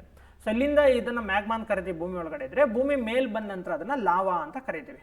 ಬಟ್ ಅದರಲ್ಲಿ ಲಾವರಸ ಮಾತ್ರ ಬರಲ್ಲ ಫ್ರೆಂಡ್ಸ್, ಅದಕ್ಕಿಂತ ಜಾಸ್ತಿ ನಮಗೆ ಗ್ಯಾಸ್ಗಳು ರಿಲೀಸ್ ಆಗಿಬಿಡ್ತವೆ. ಓಕೆ, ಗ್ಯಾಸ್ ಎಲ್ಲ ರಿಲೀಸ್ ಆಗಿಬಿಡ್ತವೆ. ಓಕೆ, ಬೂದಿ ಬರುತ್ತೆ, ಸಣ್ಣ ಪುಟ್ಟ ಕಲ್ಲುಗಳೆಲ್ಲ ಆಚೆ ಬಿಡ್ತವೆ. ಕಲ್ಲಂದ್ರೆ ಇದೆ, ಗಟ್ಟಿಯಾಗಿ ಆಚೆ ಬರ್ತಾ ಇರ್ತದೆ, ಕೊನೆಗೆ ಲಾವಾ ಎರಪ್ಟ್ ಆಗುತ್ತೆ. ಓಕೆ, ಈ ಅನಿಲಗಳಲ್ಲಿ ಯಾವುದು ಜಾಸ್ತಿ ಬರುತ್ತೆ ಅಂತ ನೋಡಿದ್ರೆ ನೀರಾವಿ ಹೆವಿ ಬರುತ್ತೆ, ನೀರಾವಿ. ಸೊ ವಾಟರ್ ವೇಪರೇ ಜಾಸ್ತಿ ಇರುತ್ತೆ ಅದರಲ್ಲಿ. ಓಕೆನಾ, ಟೋಟಲ್ ಅನಿಲಗಳಲ್ಲಿ. ಸೊ ಇದನ್ನೇ ಜ್ವಾಲಾಮುಖಿ ಅಂತ ಕರೀತಾರೆ. ಇದು ಸಿಂಪಲ್ ಕ್ವಶನ್. ಓಕೆನಾ. ಓಕೆ, ನೆಕ್ಸ್ಟ್ ನೋಡೋಣ. ಏಕ ಹರಿವಿನ ಮಾದರಿ. ನೋಡಿ, ಎನ್ವೈರ್ಮೆಂಟ್ ಇಂದ ಬಂದಿದೆ. ಎನ್ವೈರ್ಮೆಂಟ್ ಸುಮಾರು ಕ್ವಶನ್ ತೆಗೆದಿದ್ದಾನೆ ಫ್ರೆಂಡ್ಸ್. ನೀವೇನು ಮಾಡಿ ಅಂತಂದ್ರೆ, ಒಂದು ಪ್ಲೇ ಲಿಸ್ಟ್ ಮಾಡಿ ಇಟ್ಟಿದ್ದೀನಿ ನಾನು. ಎನ್ವೈರ್ಮೆಂಟ್ ಅದನ್ನೇ ಪ್ಲೇ ಲಿಸ್ಟ್ ಮಾಡಿ ಸುಮಾರು ಒಂದು 10-11 ವಿಡಿಯೋಗಳನ್ನ ಮಾಡಿದ್ದೀನಿ. ಅದರಲ್ಲಿ ಒಂದು 10-11 ವಿಡಿಯೋಗಳಿದೆ. ಅದರಲ್ಲಿ ನಮ್ಮ ಸ್ಟೇಟಲ್ಲಿ UPSC ನಲ್ಲಿ KS ಅಲ್ಲಿ ಕೇಳಿರೋ ಎಲ್ಲ ಕ್ವಶನ್, ಎನ್ವೈರ್ಮೆಂಟ್ ರಿಲೇಟೆಡ್ ಕ್ವಶನ್ಗಳನ್ನೇ ಬಿಡಿಸಿದ್ದೀನಿ. ಸೊ ಅದನ್ನು ನೋಡಿ ನಿಮಗೆ ಎನ್ವೈರ್ಮೆಂಟಲ್ಲಿ ತುಂಬ ಕಾನ್ಸೆಪ್ಟ್ಗಳು ಕ್ಲಿಯರ್ ಆಗ್ತವೆ. ಓಕೆನಾ. ಸೊ ಇದು ಎನ್ವೈರ್ಮೆಂಟಿಂದ ಈ ಸರಿ PC ಎಕ್ಸಾಮಲ್ಲಿ ಒಂದು 7-8 ಕ್ವಶನ್ ಬರೋ ಥರ ಇದೆ. ಸೊ ಹಾಗಾಗಿ ಆ ಪ್ಲೇ ಲಿಸ್ಟ್ನೆಲ್ಲ ವಾಚ್ ಮಾಡಿ. ನಿಮಗೆ ಈ ಶಾರ್ಟ್ ಟರ್ಮ್ ಇರೋದ್ರಿಂದ ನೋಟ್ಸು ಪುಸ್ತಕಗಳೆಲ್ಲ ಓದೋಕ್ಕೆ ಟೈಮ್ ಸಾಕಾಗಲ್ಲ ಅನ್ಸುತ್ತೆ. ಆಲ್ರೆಡಿ ಓದಿದ್ರೆ ಓದ್ಬೋದು. ಸೊ ಈಗ ಫ್ರೆಶರ್ಸ್ ಇರ್ತಾರಲ್ಲ, ಇವರೆಲ್ಲ ಏನು ಮಾಡಿ ಆ ವಿಡಿಯೋಗಳನ್ನೆಲ್ಲ ವಾಚ್ ಮಾಡಿ, ಪ್ಲೇ ಲಿಸ್ಟ್ ಮಾಡಿ ಇಟ್ಟಿದ್ದೀನಿ. ಅದರಲ್ಲಿ ಎನ್ವೈರ್ಮೆಂಟ್ ರಿಲೇಟೆಡ್ ಕ್ವಶನ್ಗಳನ್ನ ತಗೊಂಡು ಆನ್ಸರ್ ಮಾಡಿದ್ದೀನಿ. ಓಕೆ, ಸುಮಾರು ಕಾನ್ಸೆಪ್ಟ್ನು ಅದರಲ್ಲಿ ಹೇಳ್ಬಿಟ್ಟಿದ್ದೀನಿ. ನಿಮಗೊಂದು ಸಬ್ಜೆಕ್ಟ್ನೇ ಓದ್ದಂಗೆ ಆಗುತ್ತೆ. ಓಕೆ, ಏಕ ಹರಿವಿನ ಮಾದರಿ, ವೈ ಆಕಾರದ ಮಾದರಿ, ಸಾರ್ವತ್ರಿಕ ಮಾದರಿ. ಈ ಪರಿಸರ ವ್ಯವಸ್ಥೆಯಲ್ಲಿ ಚಿತ್ರಿಸಲು ಬಳಸಲಾಗುತ್ತದೆ. ಏನನ್ನ? ಡ್ಯಾಶ್ ಚಿತ್ರಿಸಲು ಬಳಸಲಾಗುತ್ತದೆ.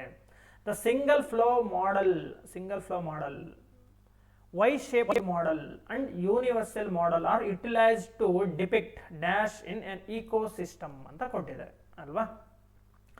ಓಕೆ, ಇದಕ್ಕೆ ಆನ್ಸರ್ ನೋಡೋಣ. ನೋಡಿ, ಇದಕ್ಕೆ ಆನ್ಸರ್ ಏನಂದ್ರೆ, AP ಓಡಮ್ ಅವರು ಈ ಕಾನ್ಸೆಪ್ಟ್ನ ಕೊಟ್ಟಿರೋದು. AP ಓಡಮ್ ಅಂತ ಕರೀತಾರೆ ಇವ್ರನ್ನ.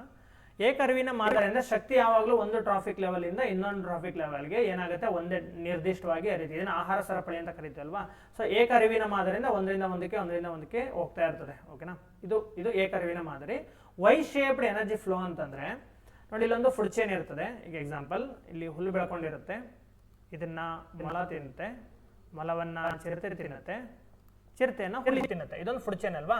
ಈಗ ನೋಡಿ, ಶಕ್ತಿ ಹುಲ್ಲಲ್ಲಿತ್ತು, ಹುಲ್ಲಿಂದ ಮೊಲಕ್ಕೆ ಹೋಗಿದೆ. ಓಕೆನಾ, ಇದು ಬರೆದು ಬಿಡ್ತೀನಿ ರೀ ನೀಟಾಗಿ. ಇಲ್ಲಿ ಎನರ್ಜಿ ಹುಲ್ಲಿಂದ ಮೊಲಕ್ಕೆ ಟ್ರಾನ್ಸ್ಫರ್ ಆಗಿದೆ. ಈಗ ಮೊಲವನ್ನ ತಿಂದ್ರೆ, ಚಿರತೆ ಬಂದು ಮೊಲವನ್ನ ತಿಂದ್ರೆ ಮೊಲದಲ್ಲಿದ್ದಂತ ಎನರ್ಜಿ ಚಿರತೆಗೆ ಟ್ರಾನ್ಸ್ಫರ್ ಆಗುತ್ತೆ. ಆದ್ರೆ ಮೊಲ ಏನೋ ಕಾರಣದಿಂದ ಡೆತ್ ಆಗೋಯ್ತು ಅಂತ ಅನ್ಕೊಳ್ಳಿ, ಡೆತ್ ಆಗ್ಬಿಡುತ್ತೆ. ಡೆತ್ ಆದಾಗ ಏನಾಗುತ್ತೆ, ಈ ಮೊಲ ಕೊಳೆಯುವಿಕೆನಲ್ಲಿ ಹುಳುಗಳು ಬರ್ತವೆ. ಯಾವುದು ಹುಳುಗಳು ಬರ್ತವೆ, ಹುಳುಗಳು ಯಾರು ಮೊಲವನ್ನ ತಿಂದ ಹುಳುಗಳು. ಈ ಹುಳುಗಳನ್ನ ಯಾರು ತಿಂತಾರೆ, ಪಕ್ಷಿಗಳು ತಿಂತವೆ. ಅಂದ್ರೆ ನೋಡಿ, ಇಲ್ಲಿ ಆಕ್ಚುಲಿ ಏನಾಗ್ಬೇಕಾಗಿತ್ತು, ಎನರ್ಜಿ ಇಲ್ಲಿ ಹೋಗ್ಬೇಕಾಗಿತ್ತು ಅಲ್ವಾ. ಇಲ್ಲಿ ಮಧ್ಯದಲ್ಲಿ ಮೊಲ ಸತ್ತೋಗಿದ್ರಿಂದ ಇಲ್ಲಿ ಹೋಗ್ತಾ ಇದ್ದಂತ ಎನರ್ಜಿ ಇಲ್ಲಿ ಹೊರಟೋಗುತ್ತೆ. ನೋಡಿ, ವೈಶೇಪಲ್ಲಿ ಕಾಣುತ್ತಲ್ವ ಇದು, ಅಂದ್ರೆ ಒಂದು ಆಹಾರ ಸರಪಳಿಯಲ್ಲಿ ಹೋಗ್ತಾ ಇದ್ದಂತ ಎನರ್ಜಿ ಶಕ್ತಿ ನಡುವೆ ಯಾವ್ದಾದ್ರು ಜೀವಿ ಸತ್ತಾಗ ಆ ಶಕ್ತಿಯು ಕೊಳೆತಿನಿ ಆಹಾರ ಸರಪಳಿ ಅಂತ ಕರೀತಾರೆ. ಇದನ್ನ ಡೆಟ್ರಿಟಸ್ ಫುಡ್ ಚೈನಲ್ ಹೊರಟೋಗ್ಬಿಡುತ್ತೆ. ಗ್ರೇಜಿಂಗ್ ಫುಡ್ ಚೈನಲ್ ಹೋಗ್ತಿದ್ದಂತ ಶಕ್ತಿ ನಡುವೆ ಯಾವ್ದಾದ್ರು ಜೀವಿ ಸತ್ತರೆ ಡೆಟ್ರಿಟಸ್ ಫುಡ್ ಚೈನ್ ಅಲ್ಲಿ ಟ್ರಾನ್ಸ್ಫರ್ ಆಗುತ್ತೆ. ಇದನ್ನ ವೈ ತರ ಕಾಣುತ್ತಲ್ಲ, ವೈ ಶೇಪ್ ಎನರ್ಜಿ ಫ್ಲೋ ಅಂತ ಕರೀತಾರೆ. ಓಕೆ, ಇದಕ್ಕೆ ಆನ್ಸರ್ ಏನಂದ್ರೆ ಇದೆ, energy transfer through successive traffic level. ಇದನ್ನು ಟ್ರಾಫಿಕ್ ಲೆವೆಲ್ ಅಂತ ಕರೀತಾರೆ. ಒಂದು ಪೋಷಣ ಸ್ತರ, ಇನ್ನೊಂದು ಪೋಷಣ ಸ್ತರ, ಒಂದು ಪೋಷಣ ಈ ತರ ಹೆಸರು ಕರೆಯೋದು, ಇದನ್ನ ಟ್ರಾಫಿಕ್ ಲೆವೆಲ್ ಅಂತ. ಇದಕ್ಕೆ ಆನ್ಸರ್ ಸತತ ಟ್ರಾಫಿಕ್ ಮಟ್ಟಗಳ ಮೂಲಕ ಶಕ್ತಿಯ ವರ್ಗಾವಣೆ, energy transfer through successive traffic levels ಅಂತ ಕರೀತಾರೆ. ಓಕೆ, ಇಲ್ಲಿ ಇನ್ನೂ ಡೀಟೇಲ್ ಕೊಡ್ಬೋದಾಗಿದೆ ಆನ್ಸರ್ನ, ಬಟ್ ಸಿಂಪಲ್ ಆಗಿ ಕೊಟ್ಬಿಟ್ಟಿದ್ದಾನೆ. ಓಕೆ, ಇದು ಇದಕ್ಕೆ ಆನ್ಸರ್ ಆಗುತ್ತೆ. ಓಕೆ, 41ನೇ ಕ್ವಶನ್ ಏನು, ಸುತ್ತುವರಿದ ಶಬ್ದದ ಮಾಪನದ ವಿಕಟಕವಾಗಿದೆ. So unit of measurement of ambient noise. ಇದನ್ನ ಯಾವ್ದ್ರಲ್ಲಿ, ಇದು ಕೂಡ ಸಿಂಪಲ್ ಕ್ವಶನ್. ಇದು ಡೆಸಿಬೆಲ್ ಅಲ್ವಾ ಹಳೆಯೋದು, DB ಈ ತರ ಬರೀಬೇಕಿಲ್ಲ. ಡೆಸಿಬೆಲ್ ಅಲ್ಲಿ ಇದನ್ನ ಮಾಪನ ಮಾಡೋದು. ಓಕೆ, ಸಿಂಪಲ್ ಕ್ವಶನ್ ಇದು, ಇದ್ರ ಬಗ್ಗೆ ಏನು ಎಕ್ಸ್ಪ್ಲನೇಷನ್ ಬೇಡ. ಓಕೆ ಫ್ರೆಂಡ್ಸ್, ನಾವು ಸುಮಾರು ಒಂದು 41 ಕ್ವಶನ್ ಅಷ್ಟು ಕಂಪ್ಲೀಟ್ ಮಾಡಿದ್ದೀವಿ. ಆಕ್ಚುಲಿ ಎಲ್ಲ ಕ್ವಶನ್ ಮಾಡೋಕ್ಕೋದ್ರೆ ಒಂದೇ ವಿಡಿಯೋ 2 ಅವರ್ಸ್ ಮೇಲೆ ಆಗಿಬಿಡುತ್ತೆ. ಅದಕ್ಕೋಸ್ಕರ 2 ಪಾರ್ಟ್ ಆಗಿ ಮಾಡ್ಕೊಂಡಿದ್ದೀನಿ. ಈ ಪಾರ್ಟಲ್ಲಿ ಒಂದು 45 ಕ್ವಶನ್, ನೆಕ್ಸ್ಟ್ ಪಾರ್ಟಲ್ಲಿ ಒಂದು 45 ಕ್ವಶನ್ ತಗೊಂಡು ಈ ಪೇಪರ್ನ ಮುಗಿಸೋಣ. ಇದಾದ ನಂತರ ಇದು ಯಾವುದಿದು 402 ಅಲ್ವಾ ಇದು.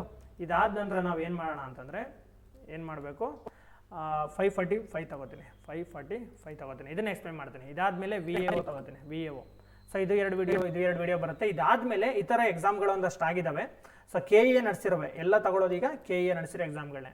ಸೊ ಅದನ್ನ ತಗೋತೀನಿ. ಸೊ ಇದನ್ನ ತಗೊಳ್ಳೋದು ನಿಮಗೆ ಆನ್ಸರ್ ಮಾಡೋದ್ರಿಂದ ಏನು ಹೆಲ್ಪ್ ಆಗುತ್ತೆ ಅಂದರೆ, PC ಎಕ್ಸಾಮಲ್ಲಿ ಕ್ವಶನ್ಗಳನ್ನ ಯಾವ ಥರ ಫ್ರೇಮ್ ಮಾಡ್ಬೋದು, ಅವ್ರ ಸ್ಟ್ರಾಟಜಿ ಹೆಂಗಿರ್ತದೆ, ಏನೇನು ಸೋರ್ಸ್ನ ರೆಫರ್ ಮಾಡಬೇಕಾಗುತ್ತೆ ಅನ್ನೋದು ನಿಮ್ಗೆ ಒಂದು ಐಡಿಯಾ ಬರುತ್ತೆ. ಓಕೆನಾ.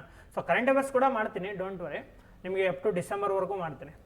ಡಿಸೆಂಬರಿಂದ ಎಕ್ಸಾಮ್ವರೆಗೂ ಏನು ಕರೆಂಟ್ ಅಫೇರ್ಸ್ ಇದೆಯೋ ಅದನ್ನ ಮಾಡುವ ಮಧ್ಯೆ ಆಗ್ತಾ ಇರ್ತೀನಿ ವಿಡಿಯೋ. ಅದ್ರ ಮಧ್ಯೆ ಈ ಕ್ವಶನ್ ಬ್ಯಾಂಕ್ಗಳನ್ನ ಬಿಡಿಸ್ತಾ ಹೋಗ್ತೀನಿ. ಇದರಿಂದ ನಿಮಗೆ ಎಲ್ಲನೂ ಕವರ್ ಆಗ್ತಾ ಹೋಗುತ್ತೆ. ಓಕೆನಾ. ಸೊ ಡೋಂಟ್ ವರಿ, ಆರಾಮಾಗಿ ಓದ್ತಾ ಇರಿ. ಓಕೆ, ಸೊ ಈ ವಿಡಿಯೋನ ಇಲ್ಲಿಗೆ ಎಂಡ್ ಮಾಡೋಣ. ಸೊ ಇಲ್ಲಿವರೆಗೂ ವಾಚ್ ಮಾಡಿದ್ದಕ್ಕೆ ಥ್ಯಾಂಕ್ ಯು ಸೋ ಮಚ್.